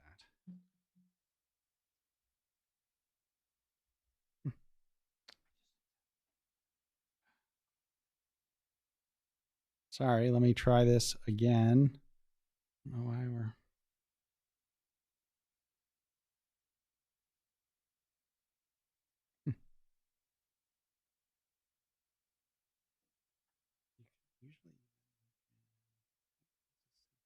Oh, there we go. Okay. All right. Sorry about that. We'll try it that way. So just a couple things as we go forward. So just first a reminder and an update here. Our analysis for the entire project shows that we need 16,200 new housing units by 2045. We do have a deficit, and we've updated and clarified this further in the documents in the last couple of, I guess, the last month or so. There is a deficit from where we are now of about 10,000, and so over the next 20 years, we need about 26,000 units. We're currently averaging, looking back about the last 7-8 years, about 800 units a year. And so we are short in terms of going forward of about 510 units to get up to keep up with that number. So we do have a lot of need for the housing, and a lot more permitting would be needed to get us to that point. Wanted to get back to A, which was the item under the encouragement of development of housing. The council has discussed this at multiple of your sessions and actually voted on it twice. And the last conversation was to try to get this clarified by having you do a revote to just make sure we have the correct, clear direction on that after the last 2 meetings ago. So that's up for tonight for action. If you want to proceed with that, again, we see that you're not all here, but I don't know if we're ever going to get there. So however you can decide how you want to proceed with that. But that's one of the items we need to, or we'd like to get direction finally on, and make sure we're properly including things within the housing criteria. Wanted to bring up a proposal that we've been talking with the Interim Planning Commission. They were interested in seeing if there might be an opportunity to have a meeting with you all together in the next couple of weeks. And we wanted to see if that was something you were interested in. They have continued. They had their last meeting last week. And it was brought up when we were having some discussions with them during the open house for Community Planning Week. But they would really, I think, just want to get, if possible, get in the room and be able to just have some discussion on some of the topics and the things, because they are going to be, obviously, as we've told you, making the recommendation to you on this entire plan and map here literally in a couple of weeks. On the 29th of April is when they have their action item on this. So if you're interested in that, we can see about polling you and talking to them and seeing if we could schedule something. Probably the middle of next week is what we would be aiming for. So would like to get your thoughts on that.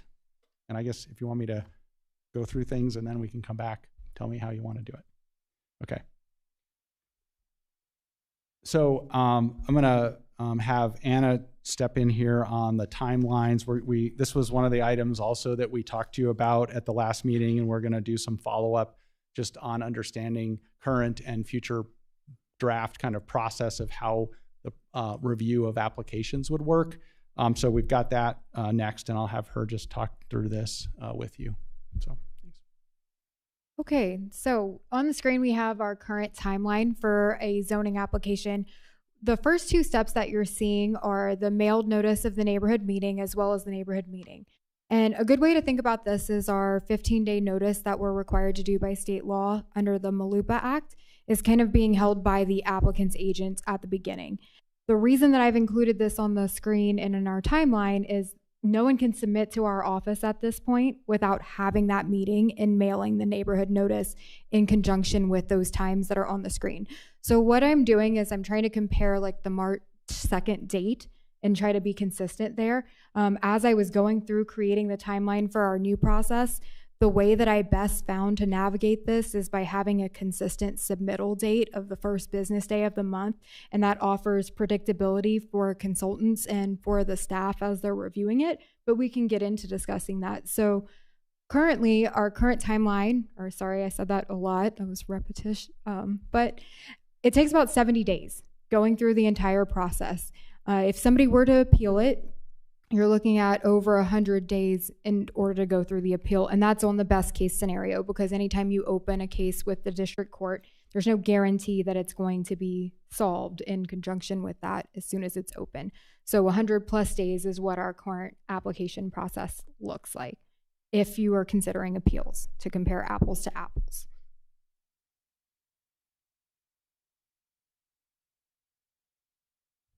Yeah, go ahead, Mr. Boyette. How many times in our lifetime has this happened where we end up in district court?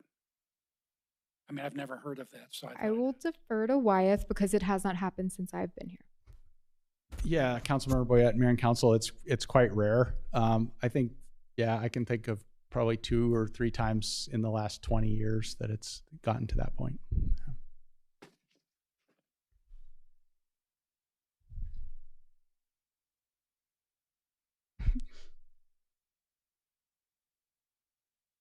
It's a Monday. Our laptop knows it's a Monday.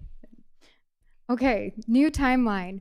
So what I did again was try to compare the March 2nd date to just compare apples to apples. So going through, we have the application submittal, the internal timeline, what we have to do in order to make the preliminary determination, because that's what state law calls for. It's a preliminary determination. Then we allow for the public comment, which is a 15 business days, and that gets us all the way till the 20th. And the final decision would be the 23rd. We allowed for 3 business days. I'd like to reflect that this doesn't mean we couldn't go faster than this. It's just the situation. I'd like to stick with something to provide predictability. 3 days at the end of it for the final decision, take our case with Yellowstone Country Club. When we got 30 or 40 comments, we would want to bring those in, have a little bit of analysis associated with that before packaging up the final decision associated with the zone change. So I wanted to give us some grace regarding that for staff so we could have the decision made then. So we're looking at 52 days from start to finish. If you were going to appeal, that's when the process comes into play here. So you have 15 business days for an appeal, and that puts you out to May 14th. Then with a public notice requirement, the way it came back into the schedule and having to get the notice into Yellowstone County newspaper, the first time we could have the Planning Commission meeting was June 2nd. So June 2nd being the meeting, then if the decision's made, another 15 business days for appeal to come in, and then we're at City Council. So then the City Council meeting happens, another 30 calendar days for us to get to District Court. So getting into District Court, we're at the 163 plus days. City Council meeting is 133 days. And you see those kind of on the right of your screen. But if you were comparing just the process to process, it goes from 70 days to 52 days. It's when we get into the appeals category that this process becomes a lot more arduous for somebody. And I just wanted to circle back to this. Just there were questions. We wanted to see a screen. My suggestion again would be to allow predictability, because when the council nominates people to be on that board, that will be the Planning Commission. Ultimately, the predictability for their meetings can really be set up a lot more when we have a timeline for submittal.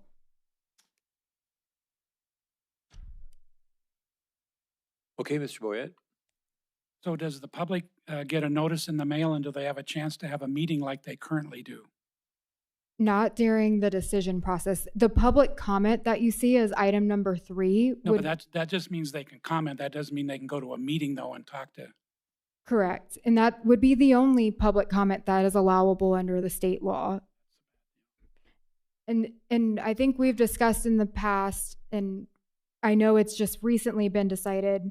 I don't want to give too much information because I have that on the next slide, but essentially the Supreme Court decision has come back regarding the Made lawsuit, which says effective July 1st, 2027, the public comment period goes away and we shall not notice associated with that. So this public comment that we're doing and the direction from council associated with noticing for the zone changes in item 3 that you're seeing on the list will no longer be happening effective July 1st, 2027.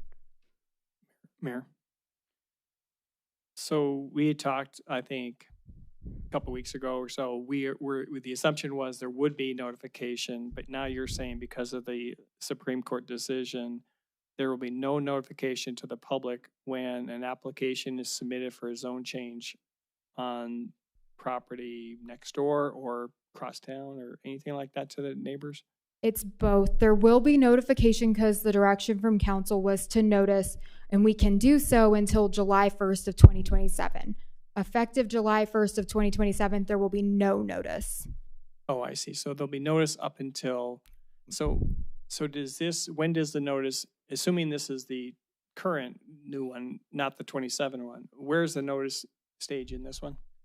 It's number 3, so after the preliminary determination. So someone submits the application, staff goes through the review, we make what's called the preliminary determination, and then we notice the public of, this is the application, you have 15 business days to comment on it and bring to our attention any sort of claim that you might have. You can comment anything you'd like, but that would be kind of when they would have a heads up of Notice will be sending postcards, putting a sign still on property. That was the direction that we had received from staff, and I have on our next slide what our notice requirements are currently. So yes, it is a sign on the property. It would be an ad in the Yellowstone County News. We would post something online, and then we would mail notice, which is a postcard associated with this for a certain distance depending on the application type. Okay, you're going to cover notices future, so I won't ask any more questions about that for now, but I do have questions more about noticing. Go ahead. Okay. Thank you. So I wanted the noticing requirements, that they all vary depending on the type of application that it is. So if it's a planned neighborhood development, which you've all heard referred to as a planned neighborhood development during annexation, so that's anything over 10 acres, the requirement is for it to be noticed 1,320 feet out in a radius from the property boundary. If it's a zone change that is less than 600 feet from the city limits, a notice of 1,320 feet out from the property boundary is what we do. If it's a zone change of more than 600 feet, so this would be, internal to our city limits pretty substantially, we notice at 300 feet from the property boundary. So that's a radius map is made. Every property owner within 300 feet receives this notice associated with it. Same for the rest of them. Variances are 150 feet and special reviews are 300 feet. We also put the sign on the property. We put something in the county news, and we put something on our website associated with this.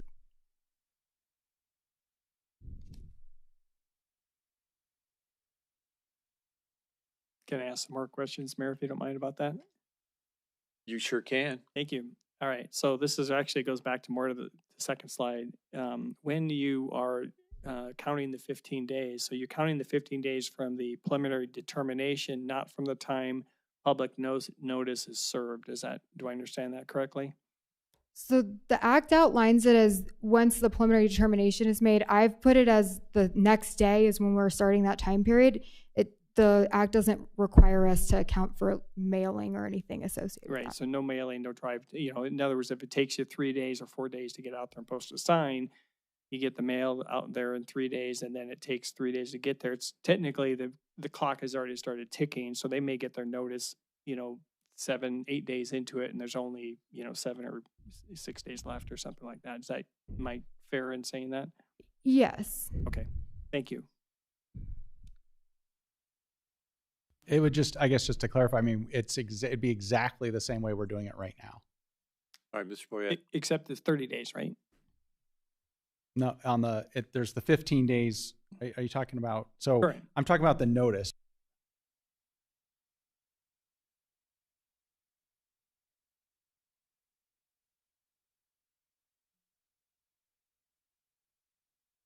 Okay. All right, Mr. Boyette. So I guess my question is, did the Supreme Court in their wisdom decide how are people going to be notified that there's a new building or new stuff coming next door if there's no notice going out? Do they have to walk out and look at, will there even be a orange sign anymore? No, there would not be an orange So sign there's anymore. nothing, so you'll probably have no comment then. That's the intent of the Supreme Court, and the act is that all the public comment would happen while we are making the plan and the map. So the act basically upholds the status that making the plan and the map would be when public comment should happen. Thank you. Whether or not we all agree with it, that was the decision that those in power have made. We're not holding you responsible for the Supreme Court. Yeah. All right. Next slide, please. So the other item that we wanted to visit with you about is the main three ones that were bulleted in your memo is discussion of the future land use map designations. We had some conversation about this when we met with you the last time. And so we wanted to make sure we had an opportunity tonight to have conversation and have you discuss and provide any input amongst yourselves on that topic as well. So we would have, if anything, any guidance to go forward on that. So those are kind of the big things tonight is discussion on the future land use map, the potential vote on the housing criteria item, and then whether you're open to potentially us trying to put together a meeting with the interim plan. Thanks. All right, very good. Any comments regarding that? Let's take them one at a time here. Before you go, Mr. Boyette, let's see. Item A, allows permitted for at least a duplex for a single unit. Let's open that up to conversation and give them some guidance here. Mr. Boyette, I'm sorry, Mr. Nish, you want to start that? Yeah, I think we had that vote a couple weeks ago, and it was a 6-5, actually 6-4, and then Councilmember Shaw indicated her opinion would be to not support that.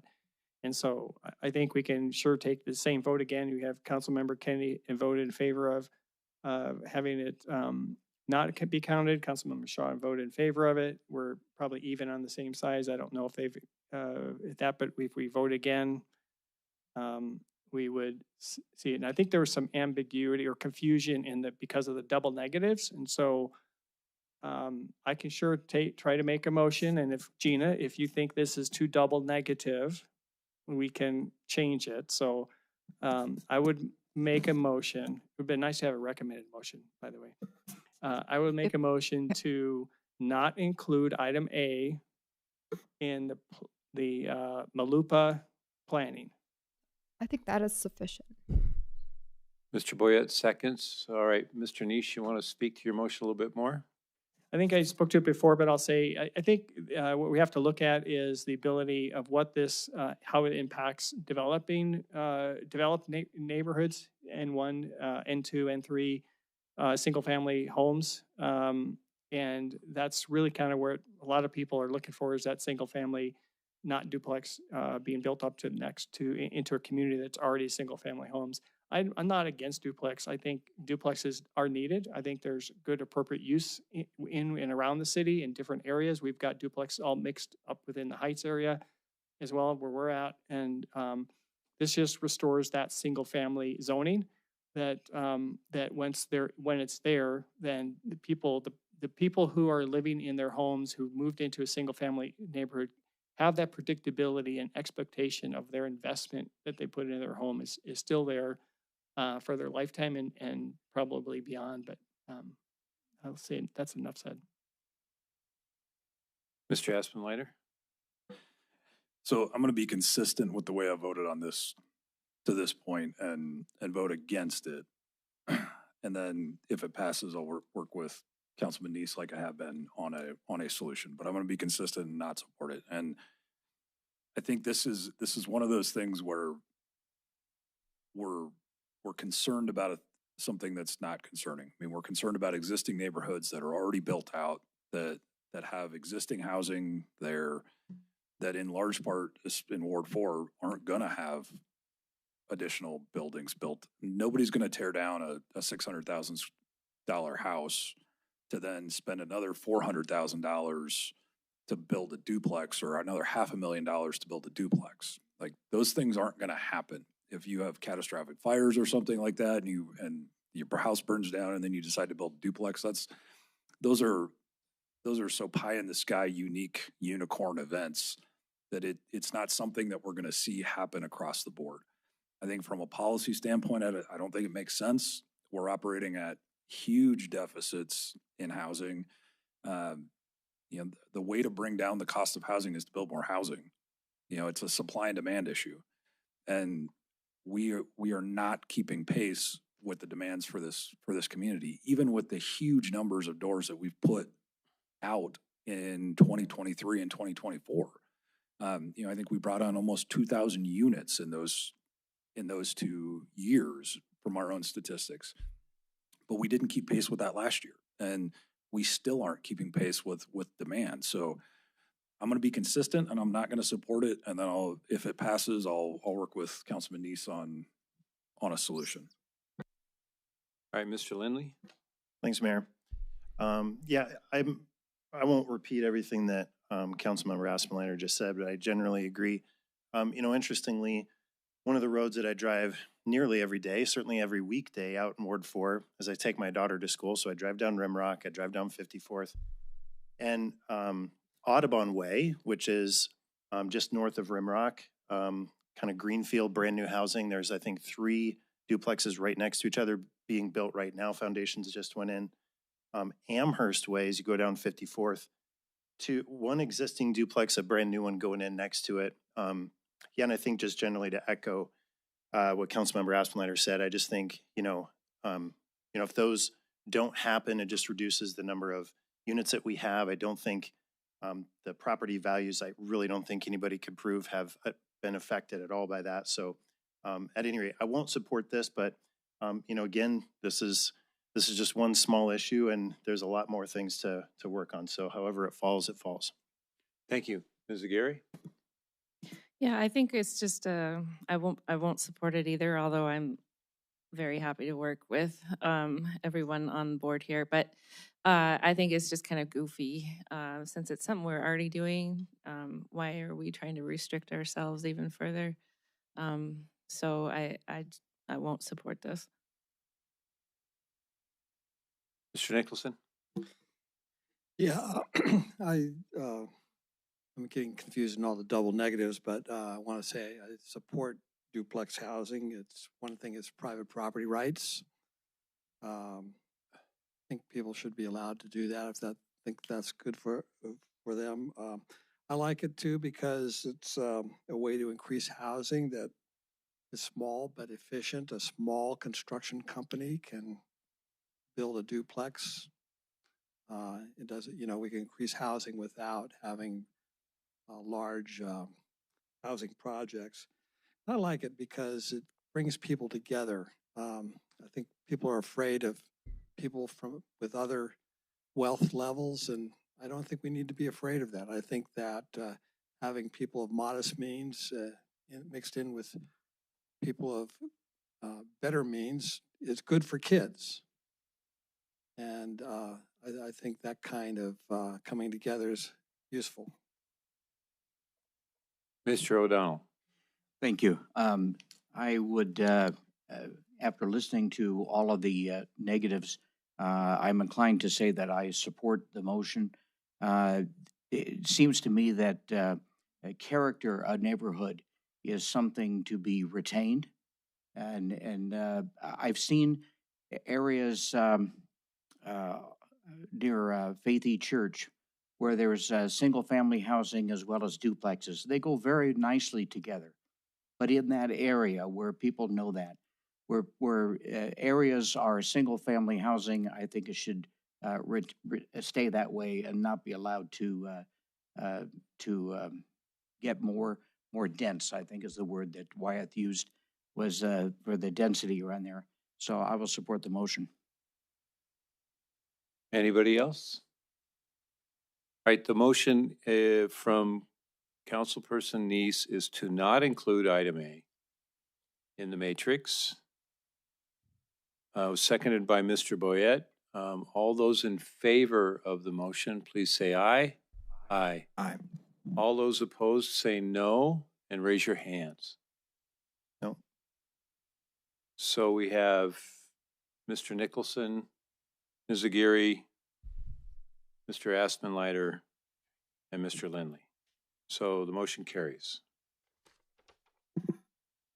All righty, clarification on whether the council wants to see change in the future land use map, land use category descriptions. Who wants to talk to that? Mr. Aspenleiter? So given the light of that last motion, this is where Councilman Neese and I have been talking with Anna about how do we then deal with this duplex issue. Anna and I talked before the meeting about trying to separate out N3 and N4. N4 is a county zone, but annex properties would come in possibly carrying that zone, creating a new column that wouldn't be the urban residential limited, but separating out N3 and N4 into its own category, whatever you want to call it, suburban lots or something to that nature that basically separates out N3 and N4 and then allows still the urban residential limited to be applied for N1, N2. That still technically meets the optionality in the law, but it separates the single family housing from the N2, N3, which would theoretically allow a duplex through the MLUPA. So that would be my suggestion, is to create another column, call it suburban lots or whatever creative name you want to call it, so that we have that separation to create optionality and still comply with the intent.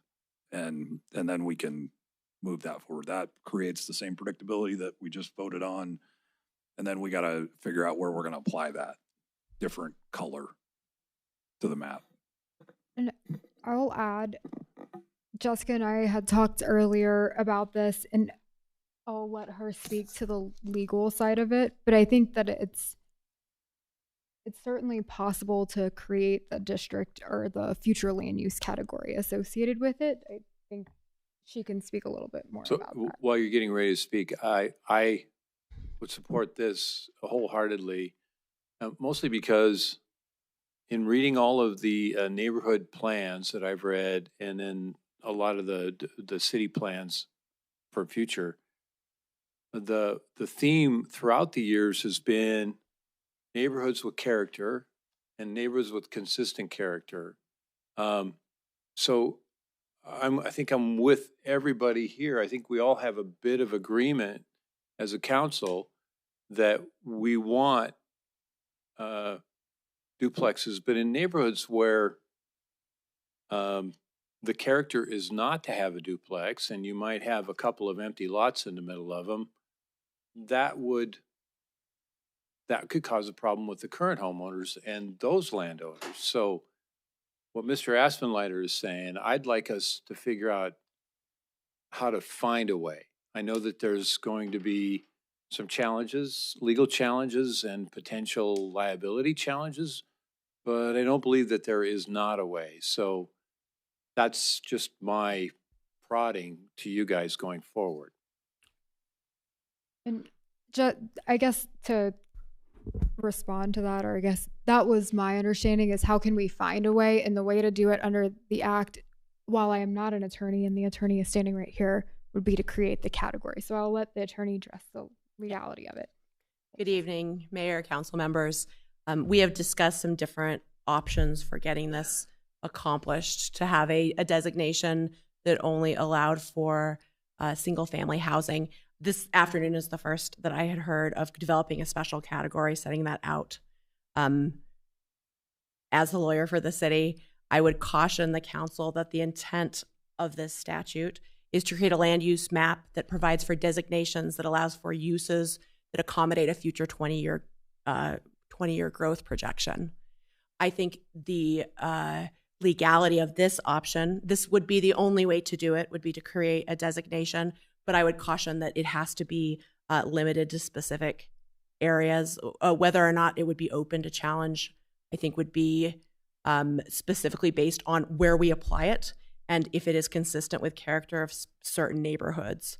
The one thing I would caution council is that by making a land use designation, so one of these colors, a specific zoning district, takes out a layer of a use for the future. So it is restricting over 10 to 20 years the uses that can be applied to a certain area.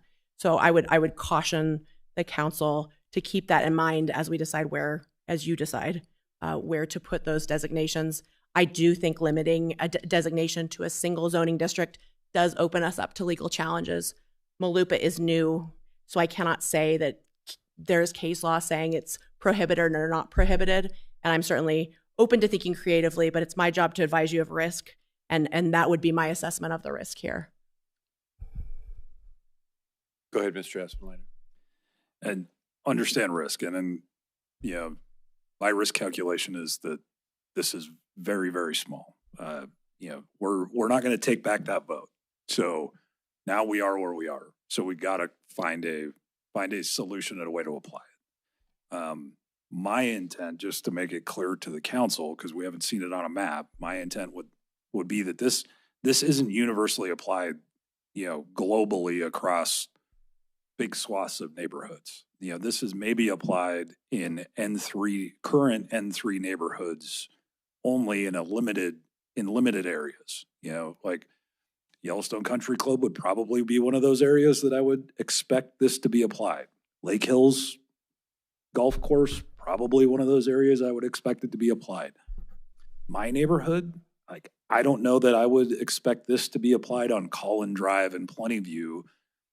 That probably fits more an urban residential limited. It's smaller lots, it's tighter, that probably fits better there. But these are some of those Gregory Hills areas, things like that are existing developed neighborhoods that have been there for decades on decades that this fits to as I'm envisioning it. Now, I haven't seen a map. We haven't created a map, but if we're going to go down this road of not including A, which we just did, this would be the way. Now, I'm not going to support it applied liberally across the map, only in very specific areas where it makes sense. I can't speak to where it would be applied yet. I'm happy to work with staff on that in my ward with Councilman Lindley and in anybody else's ward that has questions about that. But I'm not going to be excited to see it applied in big swaths of ground as I would envision it to try to limit this existing neighborhoods. Mr. Neese. Thank you, Mayor. I think one of the advantages we have with our zoning right now is we already have zoning and housing choices in N1, N2, NX. I mean, we have done such a great job with Recode that we already have that. So having one category that's limited like that, I think, as Councilmember Asplanator said, it's the risk is fairly low, if not. And I do agree with Councilmember Asplanator.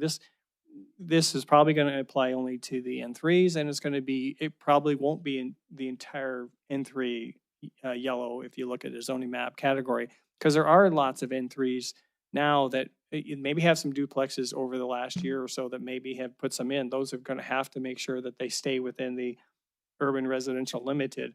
I think what we've done is probably on the map side is actually probably put too much into the purple category, the urban residential, and not enough into the urban residential limited. And I think that's where we're going to probably see a lot of the changes happen. in some of those areas, like council member Aspenlander said, like his neighborhood was probably more urban residential, not urban residential limited, not urban residential. And so those are the kind of things I think we're going to probably look at. But there are lots of areas that are N3 that are squarely more like N4 neighborhoods that are established, and they're not going to be changed in that. So I look forward to working with Councilman Aspenlander and staff to try and come up with that that good balance between some of the N3 that is or is not in those areas. If I could add some to the conversation and respond a little bit, just a clarification and then just a comment. So the first clarification is that even though when you did your vote regarding A, that actually, so N3 currently, again, if going under MALUPA, can go from what it was single family determined by this community back when we did the recode. When the statute was changed at the state level for the last couple of years, it's been allowing duplexes. When you go back under MALUPA, you can determine that N3 goes back to single family only. So I just want to be clear that urban residential limited can be there and N3 can be single family only within that category. That doesn't take away this issue of people being able to come in and make a change, but I just want to make sure it's clear, like the N3 isn't duplexes anymore if that's what you've decided, because you're allowed to do that because of the way that statute was written. So just clarifying that. The second thing I just want to mention or state is, excuse me, yeah. Mayor, just to make sure I think we all understand that point. It's not the fact that it's not included, it's the fact that staff has the option to change it from N3 to N2, especially out of the coming after 27 with no notification. It'll be very important that those established neighborhoods are more kept the way they are. So and yeah, no, I just want to make sure yeah, that was clear, because that's the N3 is the only one that this community's had that's been single family for years before. And then the other piece is I'll state my concerns with this because when you're already starting to talk about where this may or may not apply, I think that's going to be very problematic. And I don't know how that's, I know the easiest way to start a map with this, which is to take all the N3 and put it in that category. And then you can see what that looks like. Because when you start talking about picking and choosing neighborhoods and stuff and who's going to be limited only to single family and not, I think that gets tricky. And so I just want to voice that because I have to, because professionally that's a concern when you start to figure this out. So I would say, the first thing to look at would be taking all that N3, putting it in there, and then starting to figure out where you're at. Because otherwise, I think we're selecting and deselecting neighborhoods, and I'm not sure how we're making those decisions. And So, I would echo that neighborhoods that are chosen, in case it wasn't clear, need to be based on a very objective criteria and have some sort of reason based in the statute and the considerations set forth therein, not based on any protected category or legally prohibited category for making those determinations, because that would open the city up to liability. Thank you. Here's where I'm going to challenge both of you on that, though. And remember, I didn't support this, but now I'm trying to figure it out from here.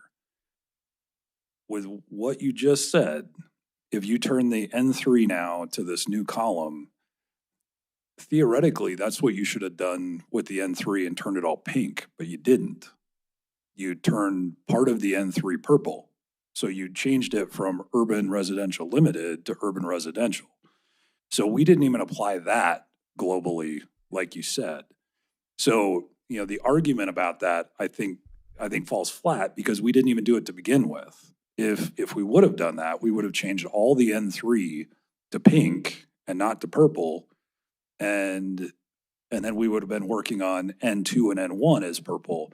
We didn't do that either when we created this map. So we arbitrarily did this to neighborhoods already in starting this. And so we are going to arbitrarily pick some neighborhoods, and that's the way that this stuff goes. And we have to use some reasoning behind that can be substantiated and supported. But I bristle a little bit with that concept because we didn't even do that to start with where we are today. Yeah, I guess if The- I can, yeah, go ahead. The difference legally is that what we're talking about is a designation created with only one zoning district. In both the pink and the purple, there's the possibility of future growth into other uses. So that's what I'm talking about, just the restriction to a single use in a single area. And arbitrary would mean without any basis at all. There just has to be some, I think the mayor mentioned character of the neighborhood. There has to be some articulable basis for doing this because it's not like pink or purple. You're restricting the 20-year growth to a single use. So that is the distinction that I would make from pink and purple, if that makes sense. Yeah, and I was just going to add, I mean, I guess the difference I'm seeing is that the way we set this up with the pink and the purple is that you have, and actually under the current law, there was no single family. N2 or N3 allows duplexes. So under the current, as we came into this based on current law and what we actually had all those different uses across, both in pink and purple from duplex on up. So that was what I was trying to get at. We didn't have a single family. I totally agree. If there was no statute that had put that in place, yeah, then we would have had to figure that out. Does that address your question, sir?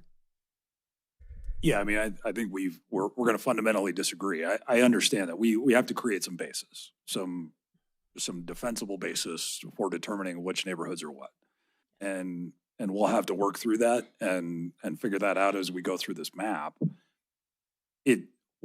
We're tilting at windmills right now because we don't have a map, and we're going to have to work through creating that, letting staff take the first crack at it, and then providing some feedback as the wards meet with the planning staff to go through this. But we're kind of talking theoreticals right now when we don't have anything in front of us. So we're maybe getting too spun out to start.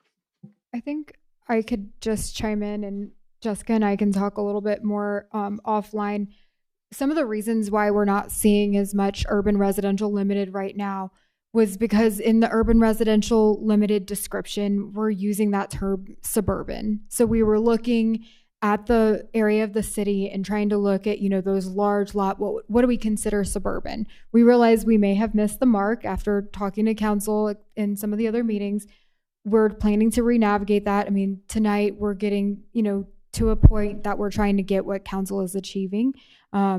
Again, I'm not an attorney, but we could try to talk internally to come up with some of those criteria to make a substantial claim here on our new found category of whatever creative name I come up with tonight when I throw darts at my board.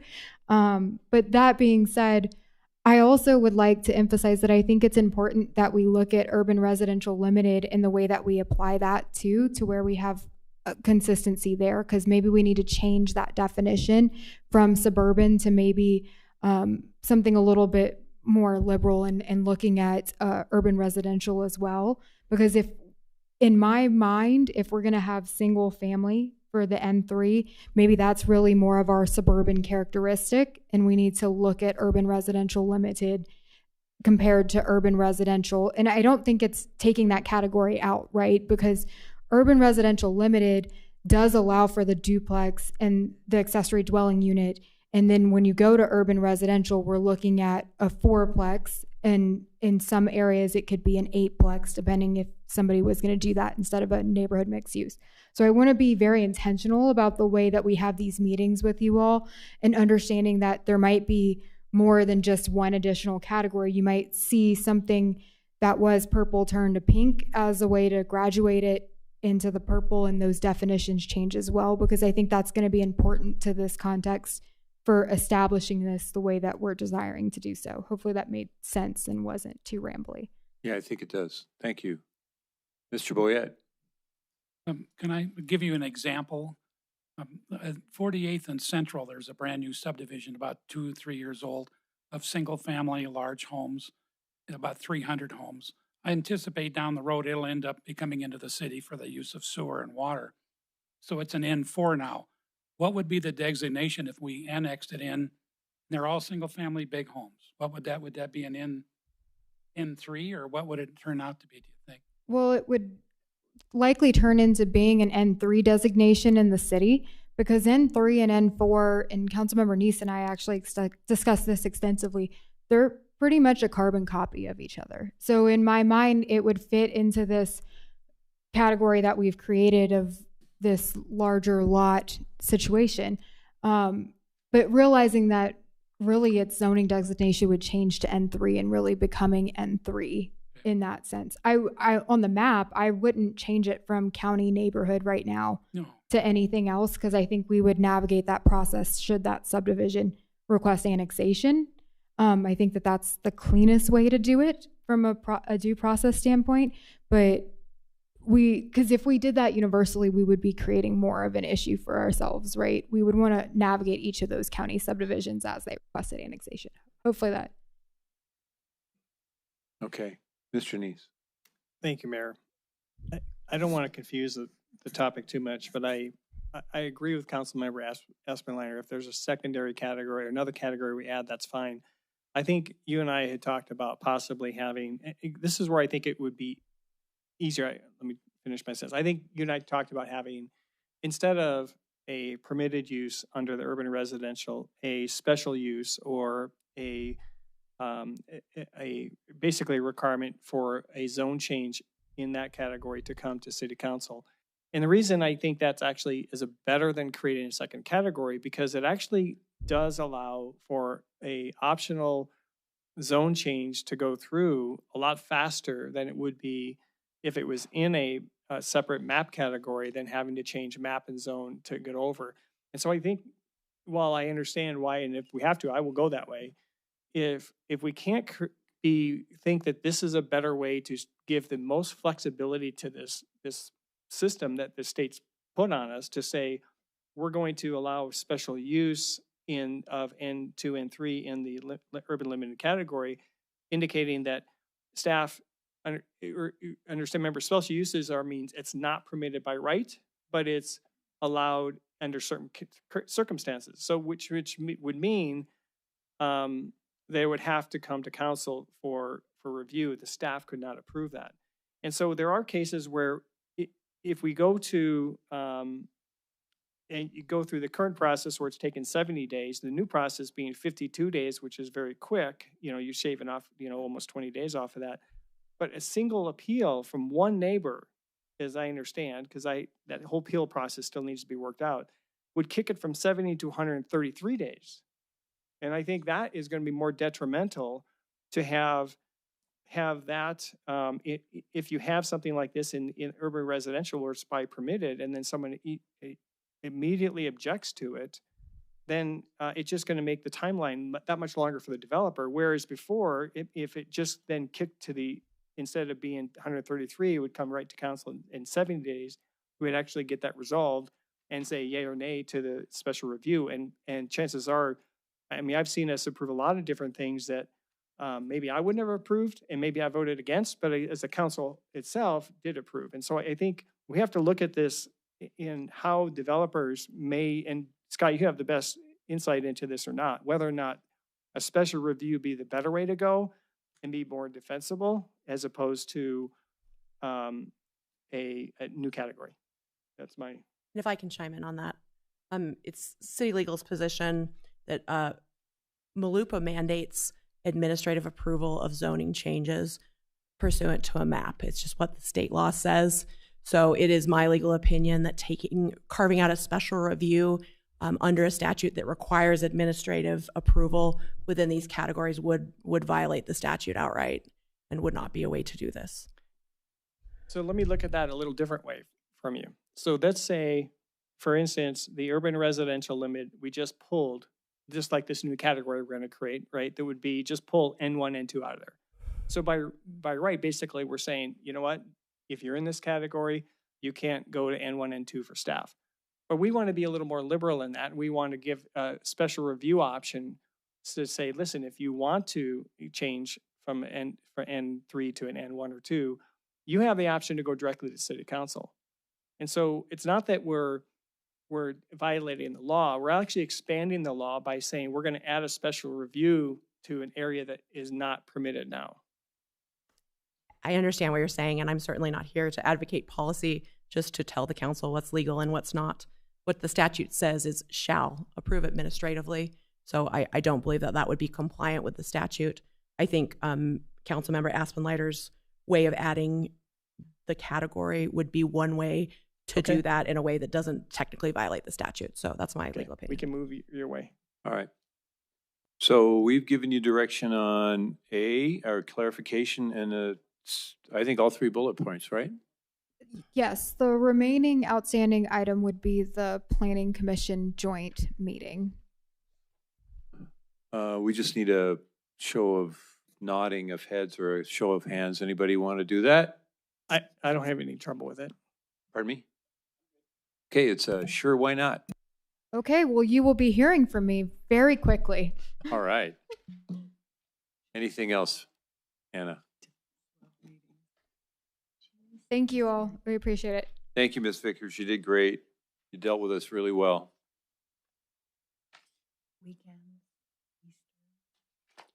That moves us to our final public comment on non-agenda items. Period. Speakers sign in required. So if there are, please sign in, come up, tell us your name, where you live, and take your 3 minutes.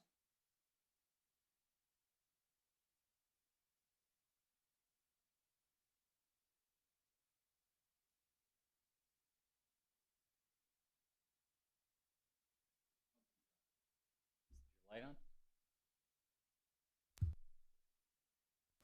There you go. Thank you so much. All right. Good evening, Mayor and council members. My name is Jeff Kettleson. I live in the 5th Ward. Recently, I attended the Public Works Board meeting during their budget presentation process. At the meeting, the Public Works Department is proposing a 28% increase in the Billings water fee.